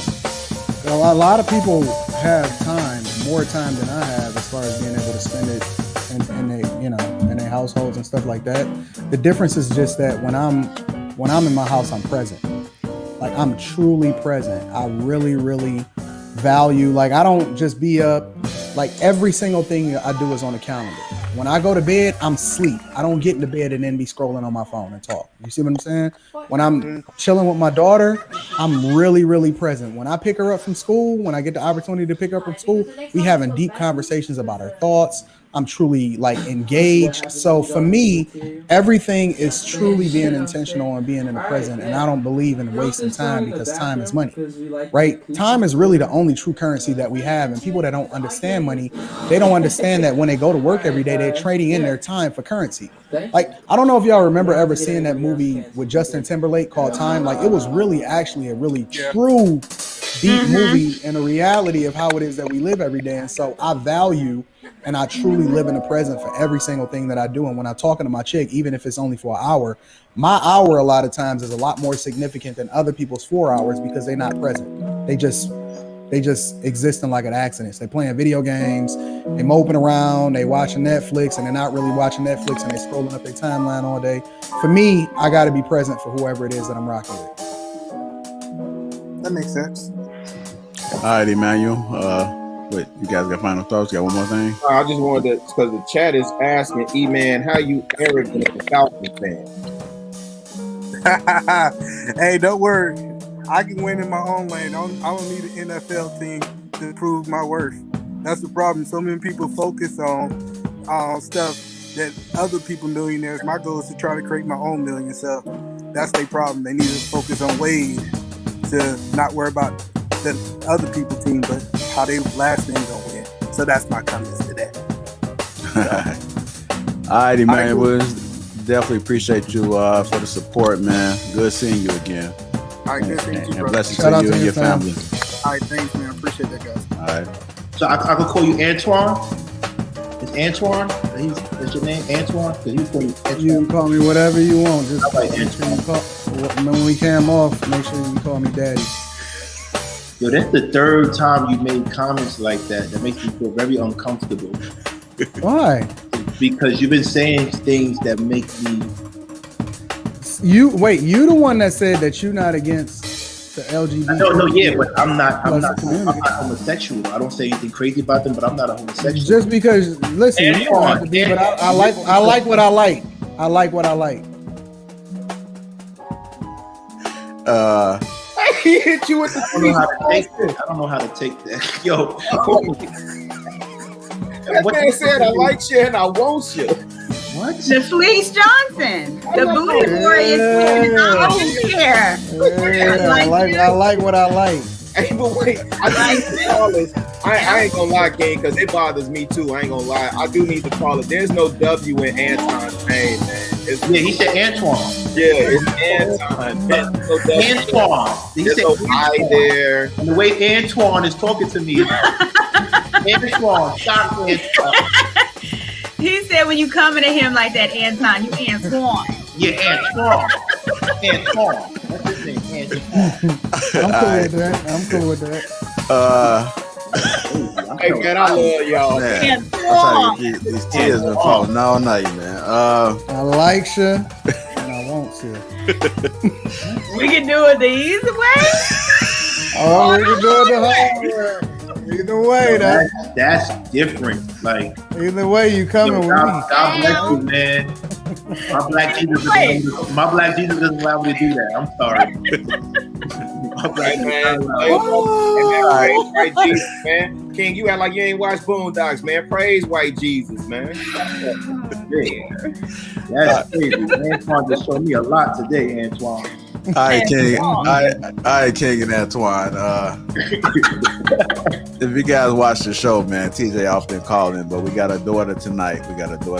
Yay! Where she go? There she is. Let's welcome TJ's daughter to the show. Hi, sweetie. Hey, girl, how you doing? Good to see you again. Yes, y'all show is hilarious. This is my first time getting on. It is great. Anton is hilarious, like I thought he would be. This is wonderful. Say Anton or Antoine, which one? Two different. Oh, well, whatever you call me. Antoine is his Sasha Fierce. You hear me? Antoine is the Sasha Fierce. Oh my God. Black Hope is Antoine. Pink Hope is Antoine. Oh, it's great. Like I said, I agree with Antoine quite a bit, which is funny because I expected I wouldn't based on my mom, but I agree with what you got to say. So Shout out to TJ. Shout out to TJ. Hey, TJ. I love it. She told me she apologized to you, Anton, so I'm happy you got her. I cammed up with her, I think yesterday, and I was telling her, listen, baby girl, you ain't got to never apologize to me because having a difference of opinion, and I love talking to people that got a difference of opinion because that's where the growth comes from. If you just in the echo chamber all day and you ain't never, have nobody to challenge you or say something different, then how is it that I'm going to be able to grow, or how is she going to be able to grow? So exactly. I look forward to that. I told her I rock with her and I love her, so that's my homegirl. Yeah, she great. And you doing so good, Courtney. I see you with your opinions, girl. You better, girl. You know how I talk, girl. But I appreciate your opinion. Yes, y'all say y'all are good, man. I love this show. Y'all keep doing what y'all doing. It's good debate, good topics. I like it. It's great. So I appreciate y'all for sure. Danny, yeah. Are you single? No, I'm happy. Okay, I'll ask the question: who looks better, me or Antoine? That's it. I'm not even gonna get into that. Like the marriage institution. So y'all both dark skinned and bald with beards. I can't. I just can't comment. My husband's dark skin, beard. I can't comment. So keep it where it's at. You're a wise woman. I try my best, It's too much. Y'all are hilarious, man. I appreciate y'all. Y'all keep it good, okay? All right, thank you, Danny. Appreciate you calling in. Thanks for the support, man. Of course. And shout out to TJ, man. Tell him we said what's up. Hey, before you bring on the next person, JR, Can we get the chat? I'm not paying attention to the chat because I'm doing a lot in the back, similar to you. But can we get? I already know what you're gonna ask. No, I'm not. See, you don't even know. Cole, watch this. Can we get the chat to show some love to both Ariel and King for really, really doing their thing tonight and really participating on the platform? Got a lot of love for y'all. I appreciate y'all for rocking out with us, doing y'all thing. King, I do, bro. I know we go back and forth or whatever, but I do got a lot of respect for what I love you too, man. I think that you absolutely delivered tonight, and I do. I got a lot of respect for you, bro. So I just want the chat to show them some love because they absolutely was a vibe for me tonight, and it's easier for us to do what we do when we got other dope people on the platform. So shout out to y'all. Thank you. See, Corey, I didn't even say nothing. I thought you was about to ask who was the sexiest. I already know that. We don't need to be like in the chat. We already know who that is. I don't have a dog in the fight, but I thought, you know. But are you single? Because if you are single, I would like for you to tell us who would you take out on a date? I'm not single. Okay, no, don't answer the question. But see, here's the difference between. Hold on, Jared. Hold on. Who she gonna take out on the date? Hold on. Now watch this. Watch this. Let me just ask this one more question. What the AE Black, who would you take out, me or King? AE Black. What is going on here? I'm just here so I don't get fined. What the hell is going on? Hey, E Black, I'm just here just so I don't get fined. E Black is into that alternative lifestyle. Bro, are you a part of Bro, chill out. Hold on. Time out. Are you not gonna do? I don't know. No. Ain't gonna play. No. Hey, let me get my shit off and then I'm no. There's nothing wrong if you are. I just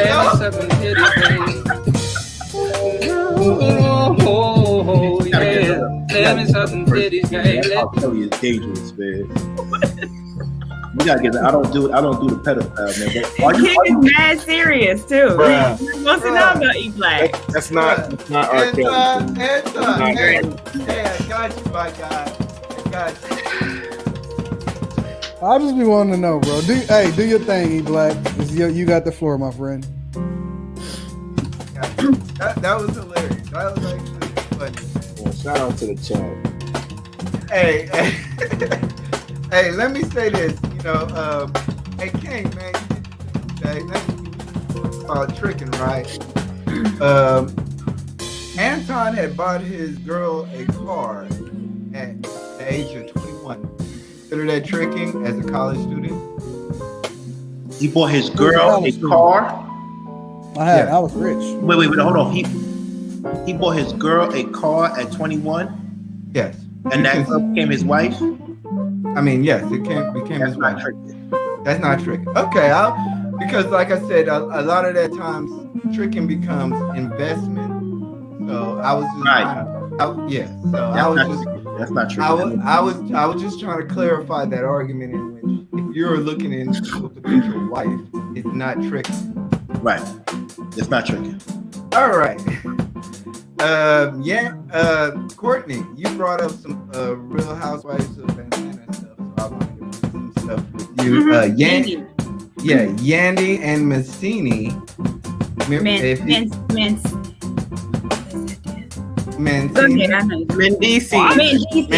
Okay. Now, man, you guys had a subject about how men can change in terms of how they get out of prison. Mendici came out of prison, and she's having issues with struggling with a man who's institutionalized. I think definitely in terms of men that come out of prison, you gotta understand. Can people change? Maybe not, but you have to be able to do it. So the real issue is that real or is that like? Because I don't be knowing them overly produced shows. What's going on? What do you mean? What's going on? with the whole Mandisi, right? That's what you said. Talking about love and He was really locked They be up. on them love. They be on them love and hip hop shows and stuff. But I just don't be knowing if the narrative they be perpetuating on them shows is like. No, I know he really got locked up. I'm just saying that how they be scripting the shows to make it seem a certain type of way. I don't know if that be real. You know how they be really acting and all of that. That be really institutionalized like that. I don't know if you can use that as a good example of how a dude is acting. You know what I'm saying? Because it's an overly produced show. Yeah, I don't know, but I would never script Jill. I've got no choice. I'm just assuming not the jail part, the part of how he's interacting with the girl on the show. Yeah, I understand. But the fact of the matter is that the storyline is that he's a institutionalized individual coming back to reality.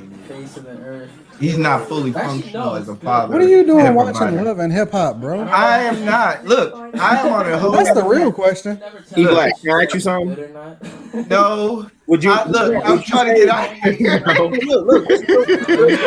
This real spill. Would you say dude was the same before he went in? No. Like, would you say so they wasn't having issues before he went in?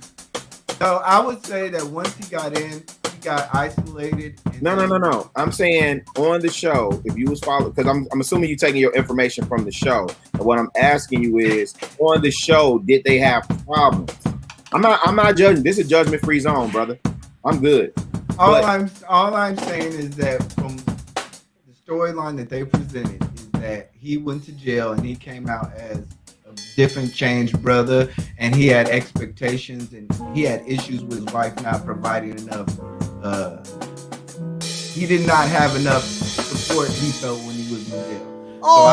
Really? Well, that's what the storyline was. So I felt that, as a man going into jail, going into isolation, he deserved to have enough support, and the wife expected something different from a man who's in institution. That's not what I'm trying to talk about. You been institutionalized? I've been definitely institutionalized by this place. Y'all been, hey, look, y'all been, anyway. Been what? Last thing, well, not the last thing, Anton. He's drunk. I'm not drunk. I'm just really trying to get out of here because y'all is on lit. I'm enjoying this show, and I just really want to let you guys enjoy the rest of the show. So I just want to get over some points. So, and stop saying that. Just really stop. Anton, on you talked about you don't like having talk about prison talk. Jesus talked about prison talk in Matthew 25. He talked about how I'm not Jesus. Okay, but I'm talking about how we're supposed to be a Gandhi, Malcolm X, Martin Luther King, they all went to prison. So you're gonna have to deal with individuals that go to prison. So listen. I understand. You got Lily White on you. Your Lily White saviorist self. I understand. But okay, so here's the key, bro. And again, I respect all religions. I don't really care if you're Muslim, whatever your belief is. But based off of what I believe, he gives you pastors and preachers after his own heart. So everything that one person may need may be different from what somebody else may need. What I give to somebody may be based off of how they can level up, especially from a character and financial perspective. That may be different from what somebody else needs at certain times in their life, and that's why you move, based off of where you at in your life. He gives it to you based off of what you need. I may not be for that person. It's somebody out there that can help them, and I'll point them to that space if I'm not for them. So I'm not trying to, save everybody. I'm just trying to pour into the people that my voice is for. And then I want to push them to, maybe you can give them some insight if you want to talk to somebody in that space that can better relate to them. I can't relate to them, so I'm not going to tell them. Listen, hold on. All I'm saying is I live and I give my message based off of what my real life experiences is. I can't speak from that perspective. And I know that it's some dope, really good dudes. I mean, we joke, but it's some dope, really good dudes that can speak from that perspective, that can pour into them in that space. And I'm not trying to be a catch-all, end-all for everybody. So we got to pick and choose. And it's more than one person that can pour in. That's why we got communities. And all I'm saying is, Christian, man, ordained us by Matthew 25 to reach out to those communities. So your faith is not safe. That's all I'm saying. Oh shit. Oh wow. Yo, I liked it. Yo, E Black, you came forth. I like that. He said your faith is not safe. But you know, all right, no. But let's not look. make you safe. It's not safe. Your faith does not make you Let's safe. talk about it. But let's talk about it. Let's talk about it though, right? Because the thing that's interesting about it is that, you know, I live my life like an open book, and you using that in order to base your argument, which is cool, right? It's a lot of crazy stuff that you say. A whole lot of crazy stuff that's outside of the realm of what we consider to be godly or righteous. And so how do you then project that onto somebody else when you yourself don't even live based off of the principles and the ethics by which we base things to be in the Bible?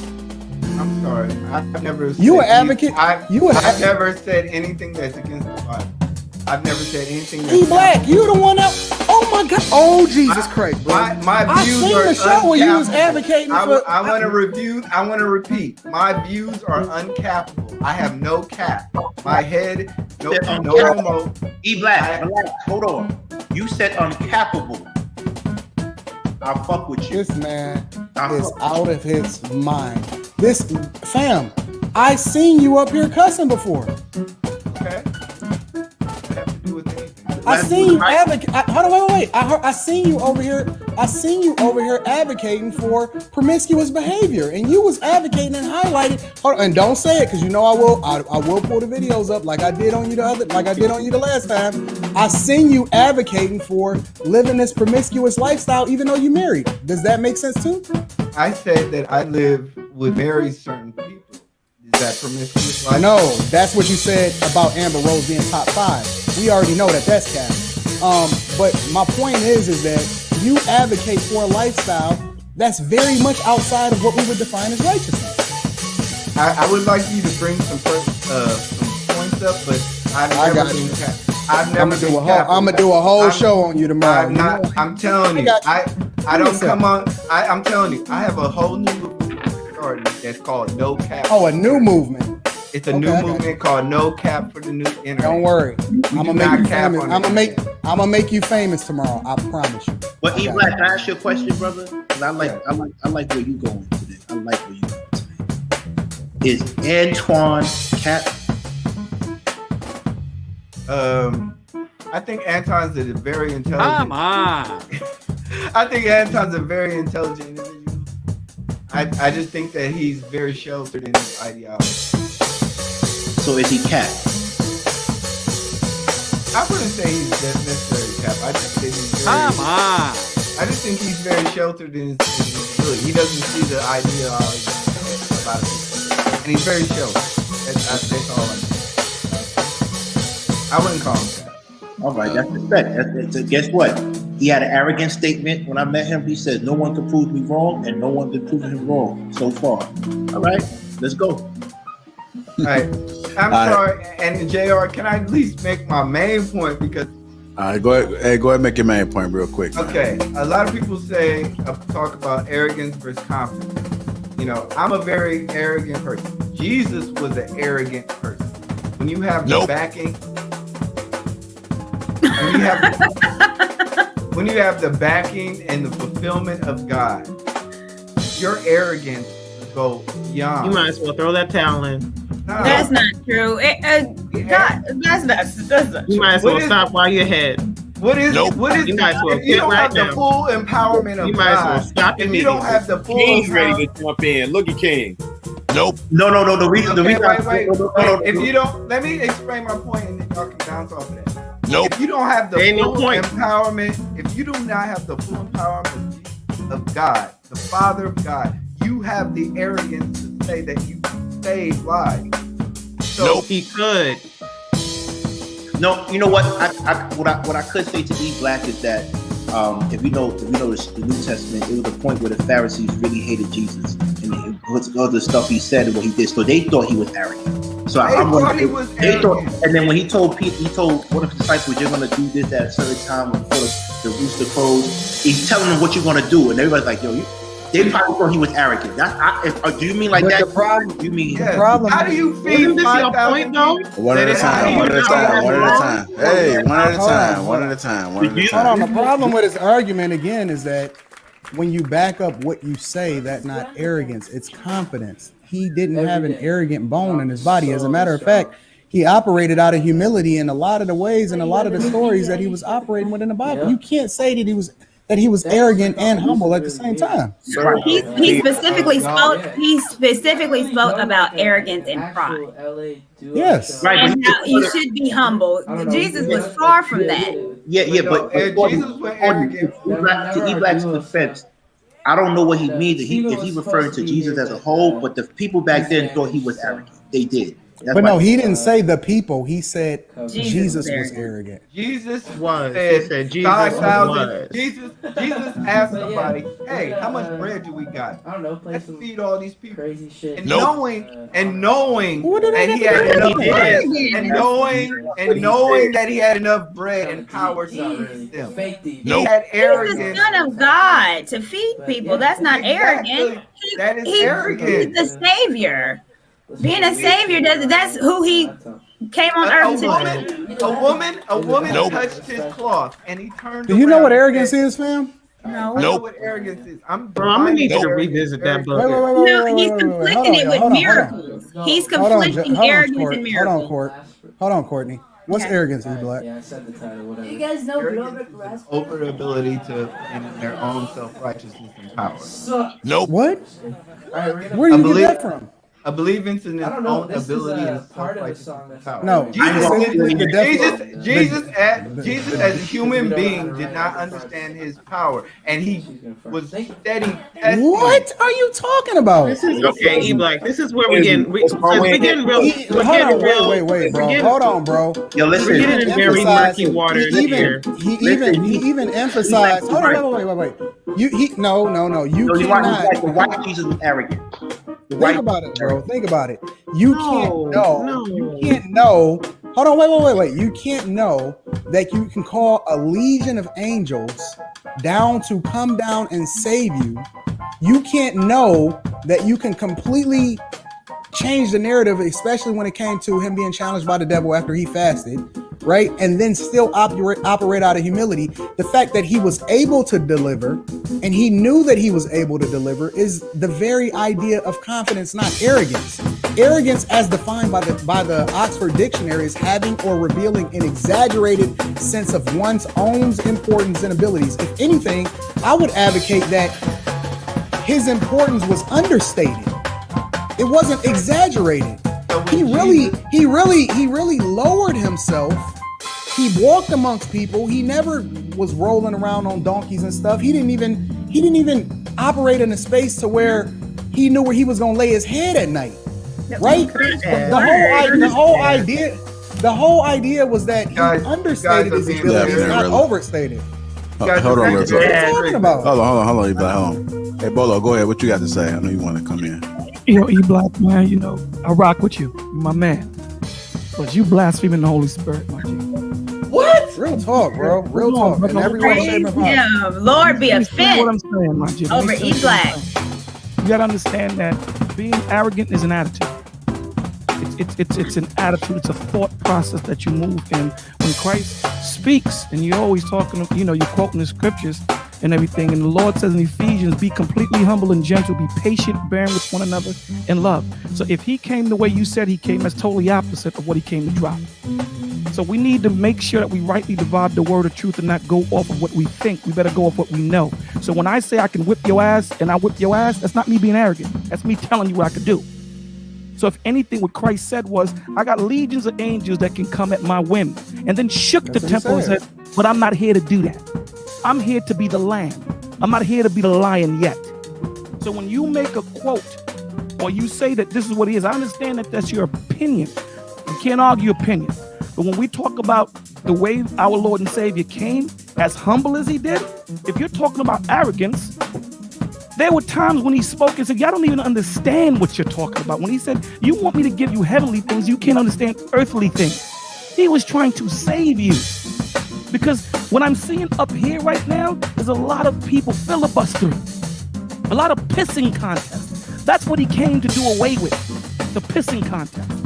So when you say that he was arrogant, dogs, you really gotta check your temperature in saying that. Now, did people think he was arrogant? No. People were trying to catch him in a misstep. They were trying to say that he was saying he was God. And in him speaking, he never denounced it. He never denied it. Christ never said, I'm not God. He said, I called it not robbery to be called equal to God. So understand what we're dealing with. Understand that we're dealing with the man that had the power of the universe in his hand and chose not to use that. If that's not a show forth of humility, I don't know what is. See, us as men, we would take that power and bash everybody. What he told you was, as thorns are being put into his hands, forgive them for they know not what they do. Get arrogance out of that. So let me ask you a question, Bolo, because you're going off right now. You're going hard. What is Psalm 82? What is Psalm chapter 82:6 says? Let's get it. I'll get it for you. I don't like Let me know what that says. We gonna go there because I don't like the way you talking to E Black. Don't do that. So we gonna go my man. Yeah, but that's my man for today. I gotta piss. I want to hold it down. So let me Let's go. Psalms 8. King always want to align with the wrong. After you ask, wow. Let's There's go. a lot of incarcerated people that took offense to that. Now, what's Psalms 8? I don't. Psalm chapter 82, verses 6. You said Psalms 82? Psalms chapter 82, verse 6. Okay, hold on. I'm getting it right now. So forgive me for Hold being on, slow. I got a Bible right here. Psalms 82, verse 6. It says, I said, ye are gods, ye are all the sons of the Most High. Right. Right. Like So my, Go ahead. Yeah. So hold on, wait, y'all. Hold on. 1 sec, y'all. Black, put down that picture, Bible. We don't. Yo, go ahead, King. We don't read out of the picture. We don't do a picture. We don't do the picture. Bible. That's not right. Wait. Okay, put that down, E Black. King, can I ask you this? Because I know you got I've seen you, I listen to you, bro. I rock with you. I rock with a lot of you. But what do you align with in your belief? No, I don't. I was raised Christian. Okay. My friends are Islam, but I was raised Christian. But my thing, I'm into spirituality, meaning that I look for the truth. Being a world traveler. Okay. Being a world traveler and a cultural anthropologist, I had the blessing to go to different places from India to Russia to whatever, and got to actually study different religions. So if I say Aelites to you, you understand what that means? Absolutely. Okay. Yeah. All right. I'm rocking with you. Okay, cool. Psalms 82 and 6 says, I said you are gods, you are all sons of the Most High, but you will die like mere mortals. You will fall like every other ruler. Right. So no. I'm sorry. That was 7. You read so 7. You just want to stay with 6? No. I said you are gods. Yes. You are gods and you are sons of the Most High. Yes. Right. So when if you know that you have God in you, you are going to be confident. You want to have this God confidence, right? And you saying that Jesus wasn't arrogant. The reason why I brought that up is because Eve Black, from my understanding, was saying that the people at that time thought he was arrogant. And you saying they didn't, because the Pharisees, there was times that he chased the Pharisees out of his temple, his father's house, with a whip. Right. So I like that. I like that. This is what I would say to you. Hold on. It got to be one at a time, y'all. Hold on. So I'm glad you understand my question. So you know it comes from a place of respect. So I want you to explain that to me. Thank you. Okay. So this is the question, or the answer I will give you. Colossians 4:6, where it says, "Let your speech always be with grace." Right. So your speech always has to be elegant. So if he, Psalms chapter 82, verses 6. You said Psalms 82? Psalms chapter 82, verse 6. Okay, hold on. I'm getting it right now. So forgive me for being slow. I got a Bible right here. Psalms 82, verse 6. It says, I said ye are gods, ye are all the sons of the Most High. Right. Ye will die like mere mortals. So my, go ahead. Yeah. So hold on, wait, y'all. Hold on. 1 sec, y'all. Man, what is Black, put down that picture, Bible. We don't. Yo, go ahead, King. We don't read out of the picture. We don't do a picture. We don't do the picture, Bible. That's not right. Wait. Okay, put that down, E Black. King, can I ask you this? Because I know you got you. I've seen you. I listen to you, bro. I rock with you. Yeah, I rock with a lot of people. But what do you align with in your belief? No, I don't. I was raised Christian. Most of my friends are Islam, but I was raised Christian. But one thing, I'm into spirituality, meaning that I look for the truth. Being a world traveler. Being a world traveler and a cultural anthropologist, I had the blessing to go to different places from India to Russia to whatever, and got to actually study different religions. So if I say Aelites to you, you understand what that means? Absolutely. Okay. All right. I'm rocking with you. Okay, cool. Psalms 82:6 says, "I said you are gods. You are all sons of the Most High, but you will die like mere mortals. You will fall like every other ruler." Right. So no. I'm sorry. That was 7. You read 7. You just want to stay with 6? No. I said you are gods. Yes. You are gods, and you are sons of the Most High. Yes. Right. So when if you know that you have God in you, you are going to be confident. You won't have this God confidence, right? And you saying that Jesus wasn't arrogant. The reason why I brought that up is because Eve Black, from my understanding, was saying that the people at that time thought he was arrogant. And you saying they didn't, because the Pharisees, it was times that he chased the Pharisees out of his temple, his father's house, with a whip. Right. So I like that. This is what I would say to you. Hold on. You got to be one at a time, y'all. Hold on. So I'm glad you understand my question. So you know it comes from a place of respect. So I want you to explain that to me. Thank you. Okay. So this is the question, or the answer I will give you. Colossians 4:6, where it says, "Let your speech always be with grace." Right. So your speech always has to be elegant. It always has to be prudent to understanding of the Most High, as though seasoned with salt. So you don't just give something blank, right? So that you will know how you should respond to each question. So when you're reading Psalms, you have to read you got to read that whole chapter. Yes, you got to read the whole chapter. I know what he was saying. So what he was saying in that is, dogs can only have puppies, cats can only have kittens. Us being the sons of God, it comes with a power when you become the sons of God. Because remember in the Old Testament, when he's talking about the brick and mortar building as the temple, when he's talking about how to reverence the temple, when he's talking about this is where I commune with you in the temple, you have to have a certain mind frame to go into the temple. When Christ came back, because remember, the Old Testament is the law. Christ came to give you the spirit of the law. Christ said, understand this. It was never meant to be in a brick. It was always meant to be in you. You are the temple. Yes, I agree. Right. So when he's saying, when you have God in you, you are small gods. That's why everything in that word is lowercase. Yeah. So it doesn't give you the liberty to speak as if you are God. Christ is God and still didn't speak with that liberty. Right. He didn't speak with that liberty. So when you say that he's arrogant, understand, me telling you what it is isn't me being arrogant. It's me telling you the truth. Yeah, but Bolo. All right, y'all. We got we got some other callers, so we got to. I'll end it real quick. Bolo, you hear the conviction in your voice, because you have a deep passion and faith in what you're saying. Anybody outside of your religion or your belief faith is going to call you arrogant. Can I say something to you, brother? First of all, I don't subscribe to religion. Your spirituality. Sorry, brother. Got you. Cool.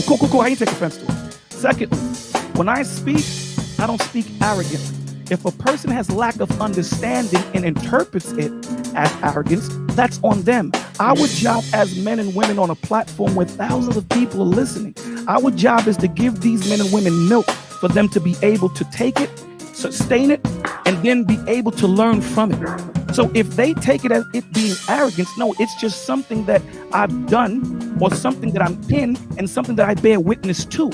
So if I bear witness to something and I've seen something happen, when I speak with you, I'm gonna link with you in that emotion, because remember, before I leave on this note, we use emotion on this earth to navigate and connect with each other. We use logic, knowledge, and understanding to bring this knowledge through emotions for us to connect. So it's not about me being arrogant and putting somebody down. It's about making sure that, listen, I am just like you. This is why Christ washed the feet of his disciples. Let them know, not only am I your king, but first I'm your brother. And on that, I'm going to say good night. Thank you, guys.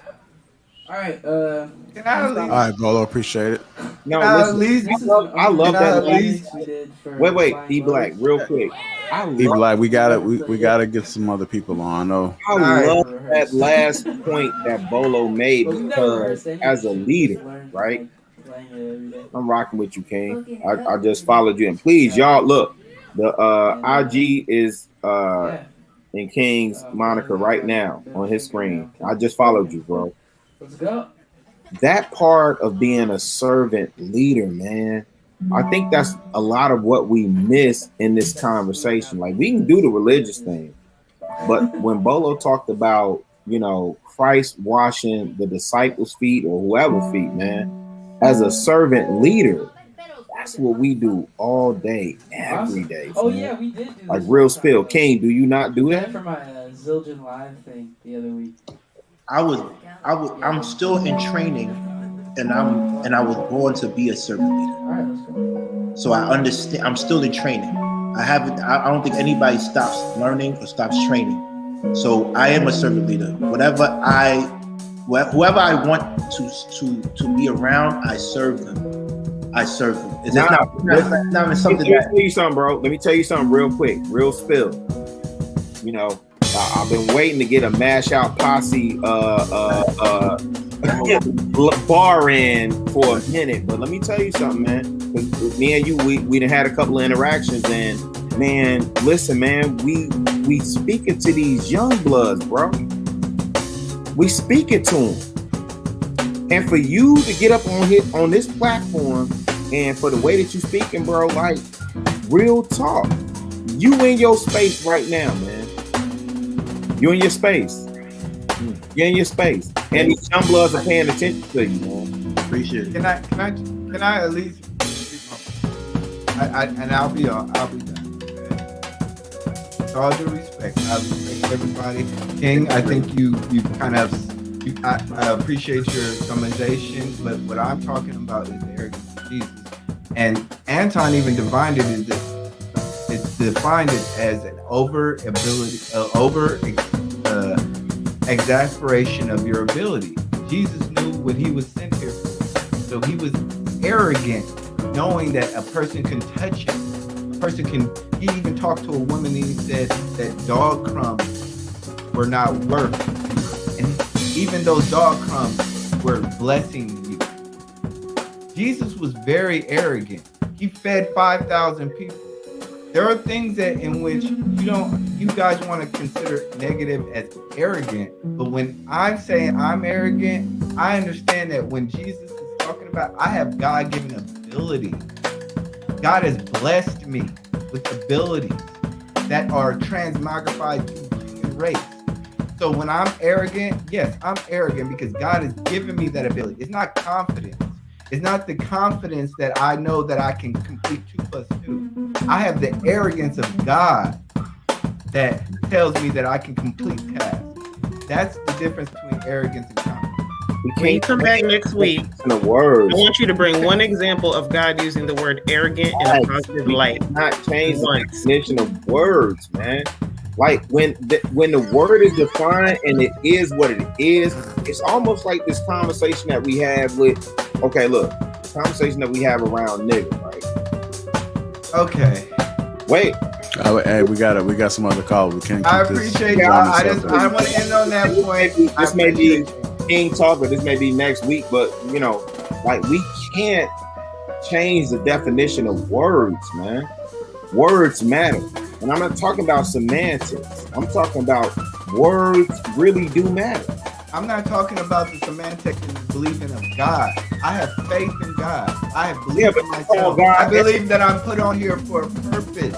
Yeah, but I don't say that. I mean that. So yeah, I'm sorry. I know it sounds crazy to a lot of people, but I believe that. And I'm sorry if it sounds arrogant, but that's exactly what God has endowed me. No, that sounds great. I didn't mean to do that. My bad, but sounds crazy. Nah, I had it hovering. I'm old. My hand got relaxed. I'm sorry. JR got that But that sounds great. Exactly what it is. God has endowed me. No, that sounds great. I didn't mean to do that. My bad, but I'm sorry. Sounds crazy. nah, I had it hovering. I'm old. My hand got relaxed. I'm sorry. JR got that Doctor Strange, man. I'll be quiet. JR got that Mr. Hey, I'm Strange. starting to get the shakes a little bit, man. It was hovering over. I was waiting on you to finish. It just You want that dollar? yeah, my shit died out, man. I'm sorry. Go ahead. I appreciate y'all. Anytime y'all want to hit me up, y'all know where to hit me up. For what? All right. Go ahead. Go ahead, bro. All right. Anton, you Okay. crazy? Ain't nobody gonna be joining that Patreon. I can tell you that much. At all. Shout out to whoever gets coached by E Black. What's going on, Frank? Welcome to the show. How's it Let me going, be man? Can you guys hear me? Yeah, we We did. hear you. I want to know what you was drinking when I brought you up earlier, though. Oh man, let me say I didn't want to turn the sign to you guys. You know, there's some sponsors on here. I didn't want to mess up y'all thing that y'all got going on. But yeah, I just got done with my story. Hey Antoine, not Antoine, my bad. Hey Anton, I don't have a robe, but I definitely got my onesie that I'm rocking right now. I like the onesies. I like onesies. No, but I wear a onesie every Christmas. What? Let me tell you guys. A whole outfit. My bad. Let me start this off with saying I've been a long time listener. I was just able to tune in on you guys because my work schedule or whatnot. I'm on the East Coast. You guys are Central, so I gotta go to sleep. 5:30 comes way too fast. You know what I'm saying? But Courtney, I always love your mindset. Ariel, it's always a pleasure when you're on here. You are one of the best at explaining your points. I may not agree with all of them at all times, but you are one of the best at explaining your points when it comes to coming on here. Thank you. Chicago Rilla, you always come with I wouldn't say facts, but you always come with a different mindset. Anton, you do your thing all the time. JR, this is a hell of a platform that you put together, man. King, first time meeting you, you don't really look like Kanye to me. You look like Consequence, the rapper from New Jersey, but I agree. Consequences from Queens. Yeah. Oh, my bad, from Queen. It's the top part is Consequence, the bottom is Kanye. He like a mix. If they had a baby. Because I know Consequence first. He's Courtney, I cannot stand you. Well, if they had a baby, that's what he would be. He's Kanye Quince. Consequence.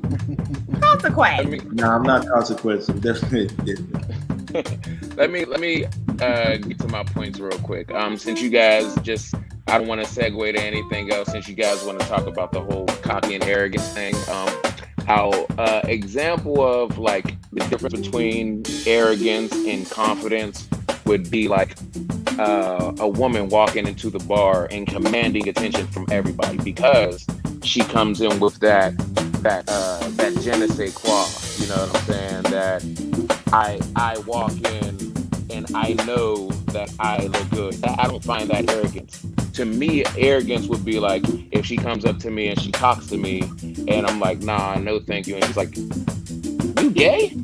Like to me, that's arrogance. You know what I'm saying? That's the difference to me. Because if I turn her down, it's like, oh yeah, well you gotta be gay or something. Why wouldn't you want to be with me? Like that's the level. That's how confident is arrogance for me. You know what I'm saying? That was just a quick example of that. But can men change? Let me give you guys a quick story. Like I'm from the east side.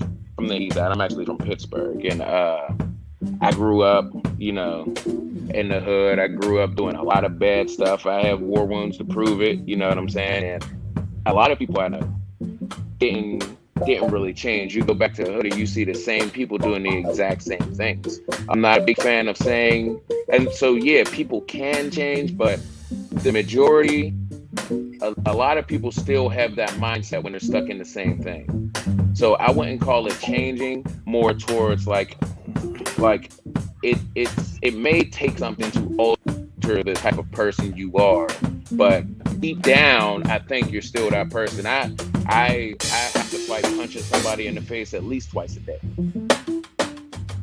but I don't call that changing. I call Not that twice a day. I call that yeah, twice a day, sometimes 3. I call that maturity. You know what I'm saying? So when it comes to can people change, I would say yes, but I would say it would take something drastic for it to happen. Usually people have a story for when they change.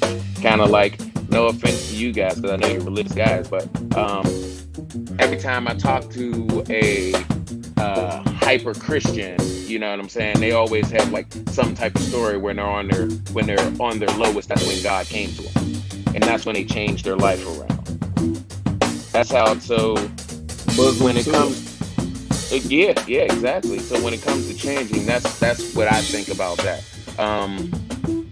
One thing that I do have to push back on you, it's not really push back, Anton, but I don't agree with you, is I don't think you should marry friends. I don't think your friendship is something that like has to be in a marriage. For example, me and my wife, I've been married for what, 13 years now. Me and my wife been together for 15. You know what I'm saying? And we weren't friends. We courted, and then we got together, then we got married. So like I would say now she became my best friend, but I don't think that she was my best friend to begin with. All right. Yeah. So that's. I mean, I don't know the. I mean, I respect your opinion. I don't know the ins and outs, extensively of your relationship. So I can't really speak specifically on it. Okay. I can't sit here and disprove what works for your marriage, because if you're still married and you've been married for 13 years, that's dope. I'm gonna just congratulate it, but I feel you. So let me ask you, so when you say marry your best friend, do you mean being best friends before marriage, or do you mean growing to become that level of friend?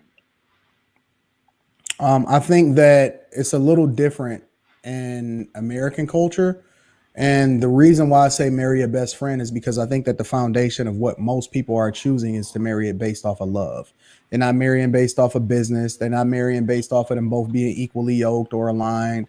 They're not marrying it based off of ethics. They're not marrying it based off a lot of that. They just marrying it based off of how they feel at that specific time. And so what I'm saying is not necessarily that you have to just base it off of friendship.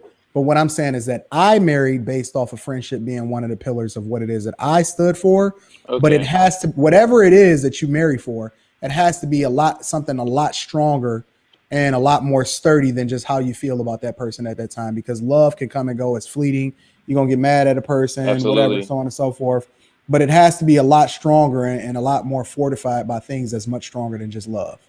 So that's why I'm saying I don't know the ins and outs as to what the foundation of what your marriage is, but it has to be a lot stronger than just love itself or how you feel about the person at that time. And I completely agree with that. But what I would say is you have to at least acknowledge that there are marriages that lasted 25, 30 years and shit, they don't even sleep in the same bed. One sleeps on the couch, one sleeps upstairs. You know what I'm saying? So there are those marriages that worked as well. Frank, is that a wait, hold on. So they're sleeping in different beds, and my thing is that a successful marriage? I think it is. And the reason why I definitely think it is, and this goes back to what King said. Like I don't. So it's actually last week you guys had a conversation. I'm almost sure this is the podcast. I listen to a lot of stuff, but you guys said I remember. I believe it was a guest that said if you find love in your marriage, that's a bonus. You don't necessarily have to be in love. It like marriage. If you go back to the original thought of marriage or the original constitution of marriage, or it was just an agreement, a business agreement. So if that's the case, marriage doesn't really have anything to do with love. It's more of a bonus. I'm of course I want to be around my wife and love my wife. However, I don't have to love her in order to still be married to her. So let me say this, and I heard King, I heard Anton jump in, and I heard both of them, because I think JR, I do think this is a point we need to stay on. I know Ariel might be tired, but I'm curious at this point, because when we saying that a husband and wife sleeping in different parts of the house, that's a successful marriage. Yes. We're talking about year. I hear you, because you both have said you guys subscribe to the theory, and I don't know who I'm getting feedback from, but you guys subscribe to the theory that marriage is a business. I say marriage is covenant, and it's an exchange of strengths for weaknesses. That's what covenant is, an exchange of strengths for weaknesses, right? When you marry, I'm sorry, go ahead. No. Sorry, go ahead. No, go ahead. Yeah, so I'm just trying to get maybe a better understanding of what That's not what the covenant is. Chicago. Hold on. I don't really let me hear his point if I'm you don't saying mind. from a biblical standpoint, covenant is definitely exchange of strengths for weaknesses. It's not okay. So when God had a covenant with Abraham, that was an exchange for strength and weaknesses. So the covenant that God made with, thank you, Anton. I love that. The covenant that God made with Abraham, here's the strength and here's the weakness. God could never show himself in the earth, right, without coming through man. That was an exchange of weak strengths for weaknesses. God had to show himself in the earth through man. That's not true. That's not true. The burning bush. Hold on. So can I recite it out? Come on, man. Show me where God. Wait. Listen. Hear me out. Show me where God showed up as Elohim. Well, can I reply to that real Wait, quick? but you're saying could and did not is different, or chose not. He was is the different. burning bush. That was he showed up. And was it Moses when he saw the bush turn completely white because in the essence even closed and couldn't even look at God? His hair turned of white like snow, and his skin, he couldn't even look at that bush, and that was the essence of Okay. Yeah, let me the just say definition this. is just not quite right. Yeah, so we when you do religion, you do a lot of subjectivity. So let's get back to the historical context of marriage, not the religious. Well, the reason that I said that he said he the definition was wrong, Anton. I get it. That's but his definition could be right to him. But I'm going to say to you, the historical context of marriage is a socioeconomic contract used to transfer values. You use to transfer values and resources, right? So when Abraham, what was the exchange? Excuse me, what happened?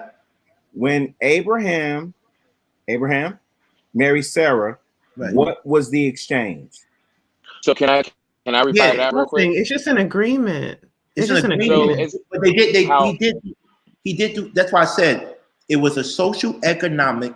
There's two things: to pass down values and resources. They already worship the same God and stuff. They pass it down. Most people marry a woman like me. I don't need money from a woman. I want to marry her because she had ideals and values that's similar to mine that I want my children to learn. Right? I agree with. Let me be frank. At the end of the day, love and marriage is not synonymous. Many of us have been in love with people in our lives, but they could not be good partners for us, right? And there's certain people you didn't have to marry those people that you loved. Right, you don't. And guess what? The people that you marry, you might not love. There's one person that makes that step, that makes that you want to make your wife. You could fall in love like a lot of people fall in love. Shit, I fell in love multiple times, but it was that one person that actually, you know what I'm saying, basically got drafted to the team versus everybody else. Right. So at the end of the day, if you go back, we gotta bring this to a close. Got other people. No, basically, marriage is not something that's a monolith. Everybody has a different configuration for marriage, and whatever works for you, works for you. So let me give you an example real quick. So if you got to make it quick. All right. So if you have two bottles, half of them full. This goes to what you were saying, really. If you have two bottles, half of them full, and you pour one into the other, you're marrying the bottles. You're marrying the bottles, meaning you're bringing them to one. You know what I'm saying? So with that being said, you're not marrying the bottles. But you are. It's like in the bottles are still separate. Yeah, but you're pouring the content from one bottle into another bottle. So you're making it one. that's kind of how marriage is. You're taking one No, person and you're bringing another, and you're putting a you're unit not together. You're merging. making You're Yeah, moving you're it not merging one the to the bottles, you're other. merging the What are you liquids. talking about, bro? the content in the. Okay, so maybe Nope. that was a poor example. Maybe that was a poor example. I'm okay to admit that might have been a poor example. But what I'm Nope. what No, I'm that's saying good. is That he can admit when he's you wrong. don't necessarily have to have love in a marriage. Just like I was saying, they could have stayed together for multiple reasons. They could have stayed together to raise the kids. They could have I stayed think it might together be a because little hard for financially you to it rebound doesn't on make that one, man. much more sense. You know what I'm saying? It doesn't, like, marriage I don't doesn't have to have love in it. like. Let's be frank. I kind of hear you, man, but I We're think it's kind of lost. hard to rebound for that one, man. But I mean, much respect. It is. But respectfully, we got to get to other people, though, man. I Yeah, but definitely I love appreciate the you. show, Like, and let I me be appreciate frank. you guys bringing me on. Oh, no doubt, man. No doubt. Rock with your fam. All All right. right, man. All right. Yeah. That never. Hi, it's almost 6 a.m. here in Cape Town. This is my first time just making it. Just started talking. Yeah. Hi, Rila. Hi, JR. I can see, Hi, man. Anton. Oh, What is going on here? any feedback? You know what this is like? y'all remember when your little cousin had that microphone? That Yeah. Can you still hear the feedback? It was like the echo thing. What's going on? Can you still hear the feedback? Courtney.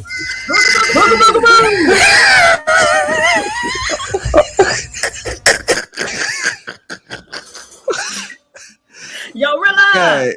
Hey, hold on. Oh, I'm stop. talking about a talk boy or something, man. What's this? Y'all wildin'. Oh man. I think it'll help if everybody. Hey, I muted you. You muted yourself. I muted you so we can have a conversation. Just give us 1 second, please. 1 second. I thought I was high. I'm like, what the fuck is going on here? I'm like, is it just me? I'm like, damn. I'm like, this damn drink is stronger than a Why do I motherfucker. still hear me? I thought I had 2 mics on, bro. Honestly, I started taking. I thought it was just me. I'm like, damn, I'm tweaking. I'm like, I had to get off. I'm like, what's going on, bro? this one got a little harsh. All right, let's try this again. Oh, they are Everybody mute yourself. Hold on. Yeah, everybody mute themselves. What's your name? Like Ron Money? Just give us 1 second. I got you. I'm gonna cue you in. All right, here we go. I'm gonna mute myself. You go ahead. Go ahead, Ronnie. Okay, can you hear me now? Good. I'll repeat again. It's almost 6 o'clock here in Cape Town. I want to say hi to Rila, JL, Anton, King, Ariel, and Courtney.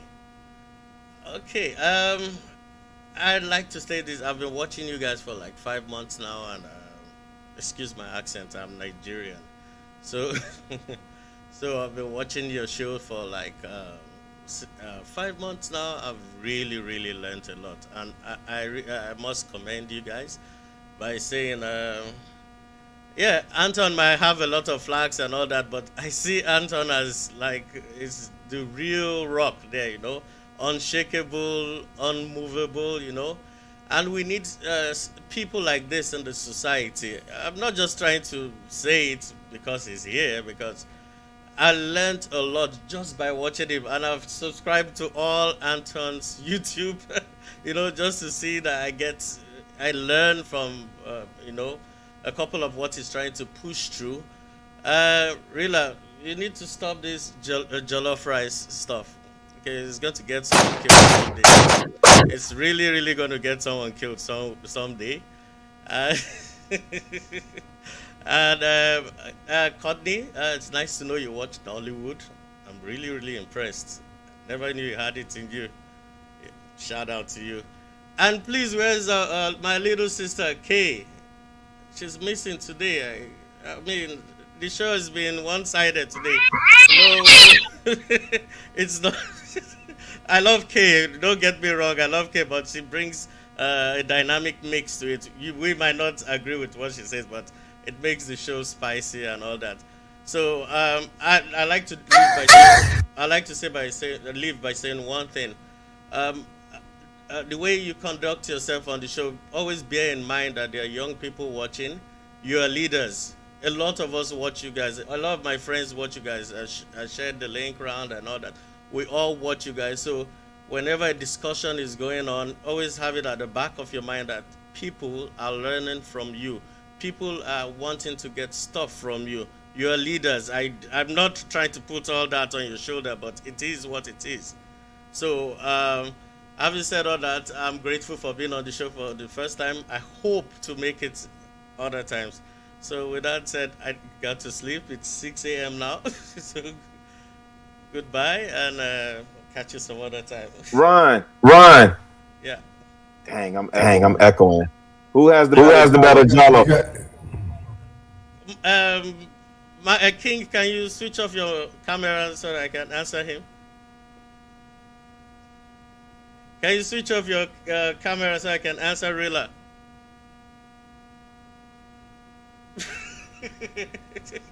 I think he was talking about King. Oh yeah, King. Well, you know I'll go with Nigeria. I just had to go with Nigeria. Nigeria know they carry last. Listen. I love but you are my brother. You are my brother. You are my brother. Anytime, any day. Yeah. My best friend. Yeah, you are my brother. Why do I? I'm drowning. No, I can hear you. You can? You can? You are. I can hear you. I think it's just on our end. No. King, you're in the Please. Yeah, it's just on our end. He hear us. You're in the second place. No, it's like poltergeist. It's like King. poltergeist. No, King. Like I think he's actually calling from Nigeria, and it's like a delay. Okay. Yeah, we had that problem time. last night. It's Yeah, fake so time. they like 6 hours ahead of us. So it's like 6 a.m. there. But yeah, I appreciate you, Ron. Definitely appreciate you calling in. I'm glad we was able to make it work. It's hilarious though, man. Hey man, shout out to all Anton. Come on, man. Don't front. Shout out to all the international support, man. That's an ongoing argument. The ongoing argument between Jollof with Nigerians and Ghanaians. King knows what the business is. King knows what the business is. Nothing about it until y'all start bringing it up. It's a King. Come on now, bro. What's going on, John? How you doing? What's up, family? Hey, welcome to the show.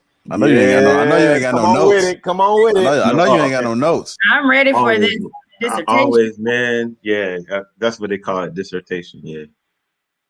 I'm ready. Ready? All right. Yeah. In response to the statement, if a man feels like you're worth it, you don't even have to ask. I feel that context must be given, as it was by the panel. It should be in a committed relationship and within your means. Also, because men aren't monolithic creatures, some things are left up to the individual to discern. I feel like anything outside of a committed relationship is tricking off. Now, I understand Anton doesn't acknowledge anything outside of marriage, but I just think that is out of touch with reality and the experience of most average people. Now, under the context of these things, I feel like, yes, men will absolutely go above and beyond for their women. I think men aspire to please their mate a lot more than women of today. Courtney made a very valid point, as I do believe love languages are a thing, and what an individual needs to feel love is up to them. So sometimes we as men can be absent-minded of what a woman may want or need. Also, as Ariel stated, what people prioritize varies. So sometimes a woman needs to verbalize what she desires. Men aren't mind readers. Now, to touch on the definition of what is and isn't tricking off, once upon a time there was a simple understanding, and now it has become so complex. But society is an evolving thing, so I guess so too can the definition. But I'm from Florida, and as a Trick, JT Money, and even 8 Ball and MJG absolutely define what it means for me. The difference between arrogance and confidence can be simplified with a single word: humility.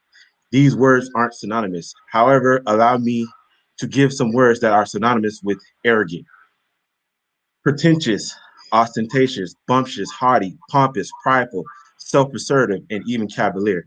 And while I agree with Anton, it's typically the viewers or spectators' issue that don't mean you know let's fit the bill. Now, I agree with Rilla. There is room enough for both arrogance and confidence, especially when it comes to entertainment. Shout out to Anton. I will concede that sometimes people misinterpret statements made in confidence for arrogance. And to that, I say I'm only responsible for what I say, not for what you comprehend. Tact as a quality leader, in my opinion, is required. Yes, just because you have tact don't make you a great leader. However, all great leaders have tact. I think both King and Anton are approaching these relationships from a very unrealistic approach.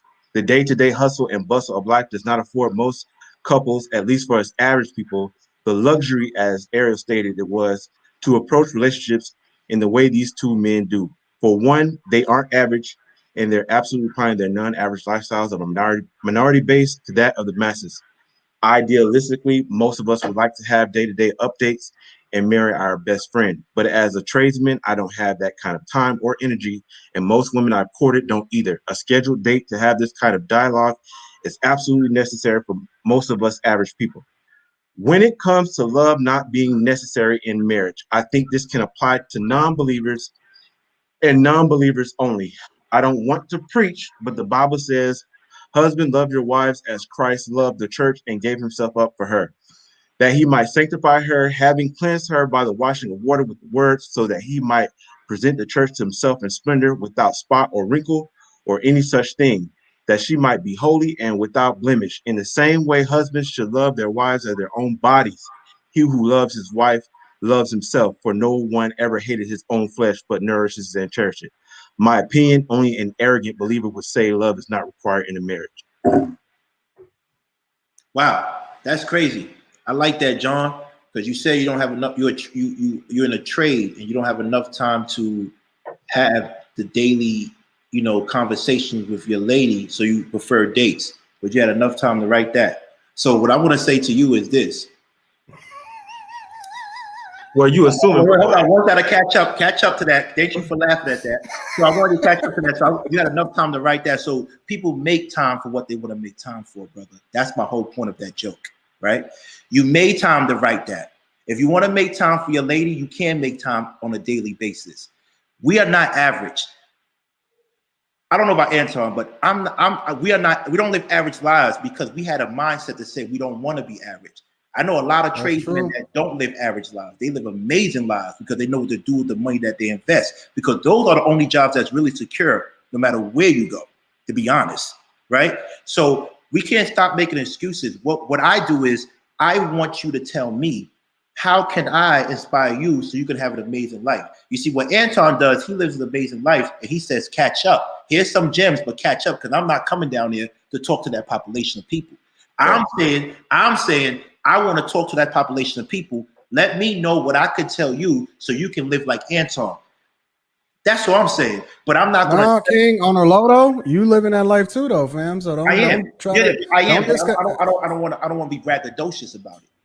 Yeah, but I mean, the truth is the truth. I mean, you living it the same way that I'm living it. So the whole thing is, he's saying that we have unrealistic. No, I feel you. I'm rocking with you. We don't have unrealistic thing. We just saying we make time for what we want to make time for. You made time to learn a trade. I made time to go to school.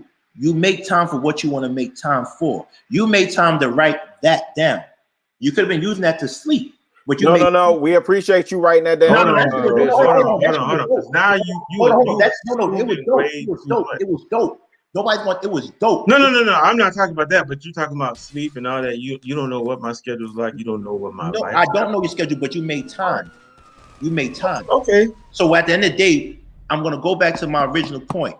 You make time for what you want, and you make sacrifices for the life that you want.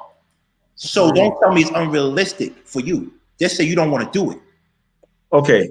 So would you compare writing something in 20 minutes to having a conversation with your significant other about the future of where y'all going? You can have that in 20 minutes? Absolutely. Every single day. I don't do this, but I don't do this every single day. No. But yeah, that's what I'm saying. Listen, you have a timer, Ariel? You got a time on your phone? I'm going to time me right now. Just time me right now. Time you. Okay. Ready? Tell me how long it takes to say this. I love you. How long does that take? No, hold on. How long? You oversimplifying. You are oversimplifying what y'all. No, I didn't finish though. But I didn't finish. Oh, you didn't finish? Okay, my bad. I love you. How was your day? What's your response? It was cool. Give me a response. Any response. How was your day, Ariel? Oh, okay. Good. It was good. Anything bother you? Anything bother you today? Anything happened to you that I need to know about?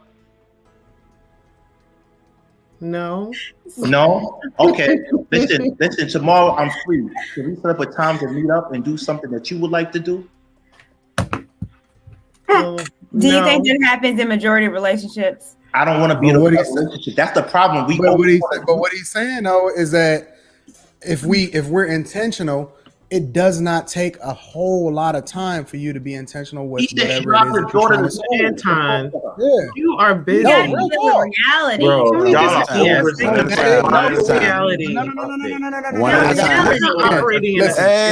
at a time. One at a time. Hold on, y'all. There's nothing more than I love to disprove what King is saying.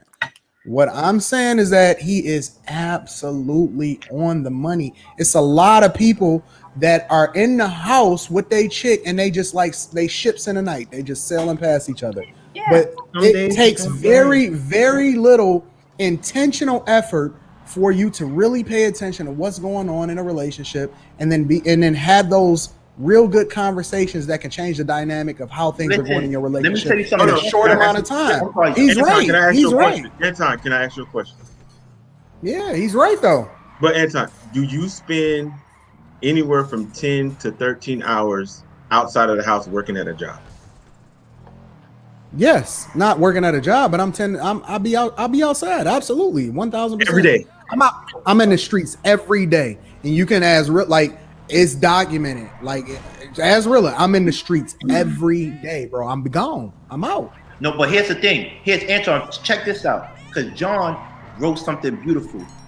If I had the skills that he had to write something like that, and it was informative, but it was poetic, and I wrote something like that for my lady and left it on her bed, you know what impact that would have? Absolutely. You know what did JR tell John last week? You just lazy. No. But wait, King. Wait, hold on. You assuming relationships. Hold on. You assuming way too much. Wait. What did JR? Go ahead, Rilla. What did JR tell John last week? What did he tell Vicious Dread last week? Huh? Was that last week or week before last? It was last week. It was last week. What did he tell you, bro? Well, he told me I should write more. Yeah, he did. You need to write a book. You nice. Really tell your story. You nice. So what I might have to do to spend money on girls and take them to travel, you could probably do in one poem, and you probably feel the same way. And that's the. I would say you kind of right with that. So you just being lazy. And a lot of girls on this panel, when they on this, I'm talking about Ariel. A lot of girls on this panel, when they talk about, hey, I need to go out. I can't have a man. I don't know how to express love every day with intention. That's boring. I couldn't be with anybody like that. I can't. We gotta. You boring. But if I he is absolutely right, bro. I mean, he's right. You make time for the things that's important to you. I make time for my. He's right. I make time for my ladies. And I hate the fact that he's right now, but he's one. There is not one word that he uttered that I disagree with at all. I got a question for King, man. I hear you, but I just still feel like it's out of touch with reality of most people. It is because majority of people. I can say whatever you want to say. It's just out of touch with reality. Now you're assuming that I'm being lazy, and I'm not. I'm not in a relationship. I haven't been dating for quite some time. Now I've been I'm on the road a lot, stuff like that. My life has been just kind of moving. So I haven't even really done that. But when I was in a relationship, I mean, dude, with her working and I'm working, like Courtney, I think Courtney mentioned before, is coming home and she's talking about some female at work. You having these just small interactions and stuff like that. So I get where y'all saying it sounds good, but the reality is that does not happen. Now I'm gonna let y'all have it though. I'm gonna let y'all have it with y'all. Fam, let me tell you something, bro. Go ahead. The relationship goes as you dictate it. Yes. And that's why I'm telling you, bro, when you the man that you supposed to be, I control the narrative, bro. Her emotions is gonna be driven based off of my interactions with her. I can set her on a path that ain't nothing or nobody gonna ever like get into her head or throw her off balance just because she's so in tune with the fact that I set her on her path that day and I made her feel like she was the greatest person in the world. You gotta start controlling the narrative. You gotta stop asking for permission, bro, and start asking for forgiveness. Not control the narrative, bro. Do you think, Anton? Sorry. Do you think men in relationship, married men, control their wives' emotions? No. Yes, I do. I do. Oh my God! All right. Well, okay. I don't control my wife. I don't control my. Bro, wife. You may control your wife's emotions. That is not the average. That's not the reality of the average man. The problem is that no, bro. Listen, I control her emotions based off of my actions. Is what I'm saying, right? I'm not literally controlling her emotions, but what I'm saying is that it's a lot of guys that have substandard mentalities when it comes to how it's the reason why it's listen. Hold on. No. Real talk. I'm gonna just be real. It's the reason. Like I can tell right away. Is like me and King joke or whatever like that. We got differences of opinion or different philosophies and which way the way that we think. But I can tell you right now, I can throw him in the pit in any city. You can throw me, take away my money in the pit in any city, and I bet you we're gonna come up with the bag.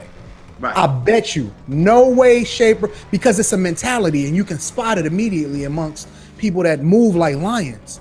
Like we don't make excuses, we don't complain, we don't base our philosophy and the way that we move based off of what society is doing or whatever the modern way is. We just are winners, and when you win, you got a certain mentality of how you approach things. And I'm telling you, women respond to that. When you walk up to a woman, the number one thing that she gonna pay attention to is your confidence, bro. Yes. Like the way you move, the way you. Everything matters, man, and you don't. The way you supposed to move, John, you don't subject yourself to the way that everybody else think. You got to subject yourself to the way that winners think. And men move differently when it comes to winning. Then we don't care about what other people is doing. We only care about being at the top. Right. So my thing is this: when you're with a woman, right? And I always use this. I told you, little raindrops make an ocean. You should be telling your woman she's beautiful, she's brave, she's fearless, she's resilient, all these things before she even leaves the house. It doesn't take a second to say that. And when she comes back, you reaffirm that with her. See, what happens is we as black men are being very lazy when it comes to the mental and emotional welfare of our women.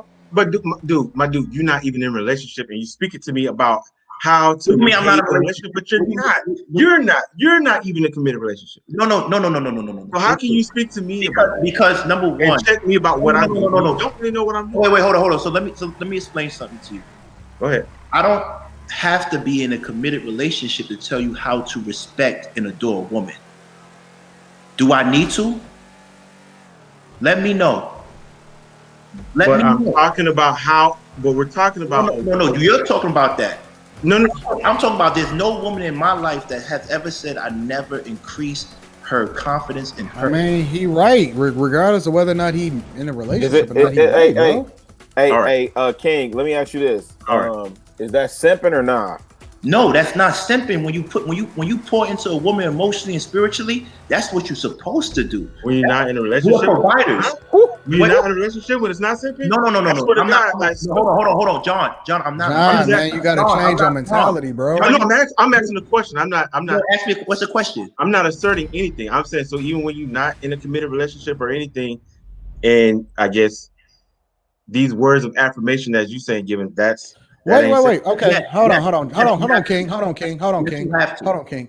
Courtney. Have me and you had a ton of disagreements, publicly and privately? Correct. We definitely have. When I talk to you, how do our conversation go as far as how I communicate with you? Honestly, real talk. Well, I mean, when we talk, it's never combative. We don't argue. We're not fighting or cussing. It's very controlled. It's always been very respectful. How do I talk to you? Do I be like, hey, I rock with you? Yeah, what do yeah. you You're very how is it? You're very affirming. So you're very affirming. You know, well, even on your last show, and I'm just, you know, with me and you. What can I do? What can we do? What, you know, so very affirming, which I'm telling you, I will King, you don't admit have to be. now, but okay. All right. Go ahead. But I mean, you have, hold on. It wasn't that I wasn't emotional, even with talking to you on a few times, because I definitely was. However, you did dictate how the conversation was going to go and how I was going to be emotional towards you. So because you dictated that, I was able to hold back and speak to you non-emotionally and kind of think, okay, maybe I need to rethink. So it wasn't that my emotion changed. It was you, but that's because you're a great conversationalist. Right. You know how to that's you, Anton. Right. So what But see, happened? the reason why I'm using this as an example is to support King's his argument, and I'm trying to help John understand that those words of affirmations and a way in which you communicate with women is universal. It don't have nothing to do with just because you're in a relationship. You move a specific way, no matter what it is that you're doing, bro. Well, I will. I Since received in that. them terms, Anton, I will agree. You're very affirming. Hold on, like I think John said it. John said he received it. I received that. I received it. When we got on here, I don't know if it's Willow or JR. He said, "Courtney, I love your lipstick." Oh, that was me. When I came up here, I said, Ariel, I said, wow, I said, I remember she's beautiful. You're married, so it's not even like that, but you're my love, right? I call her my love. I don't even know this woman. We are not really being emotionally and mentally and spiritually kind to our woman. We're not. Every day you see a black woman, like we want them to smile at us, we need to give them compliments every time without asking for their number.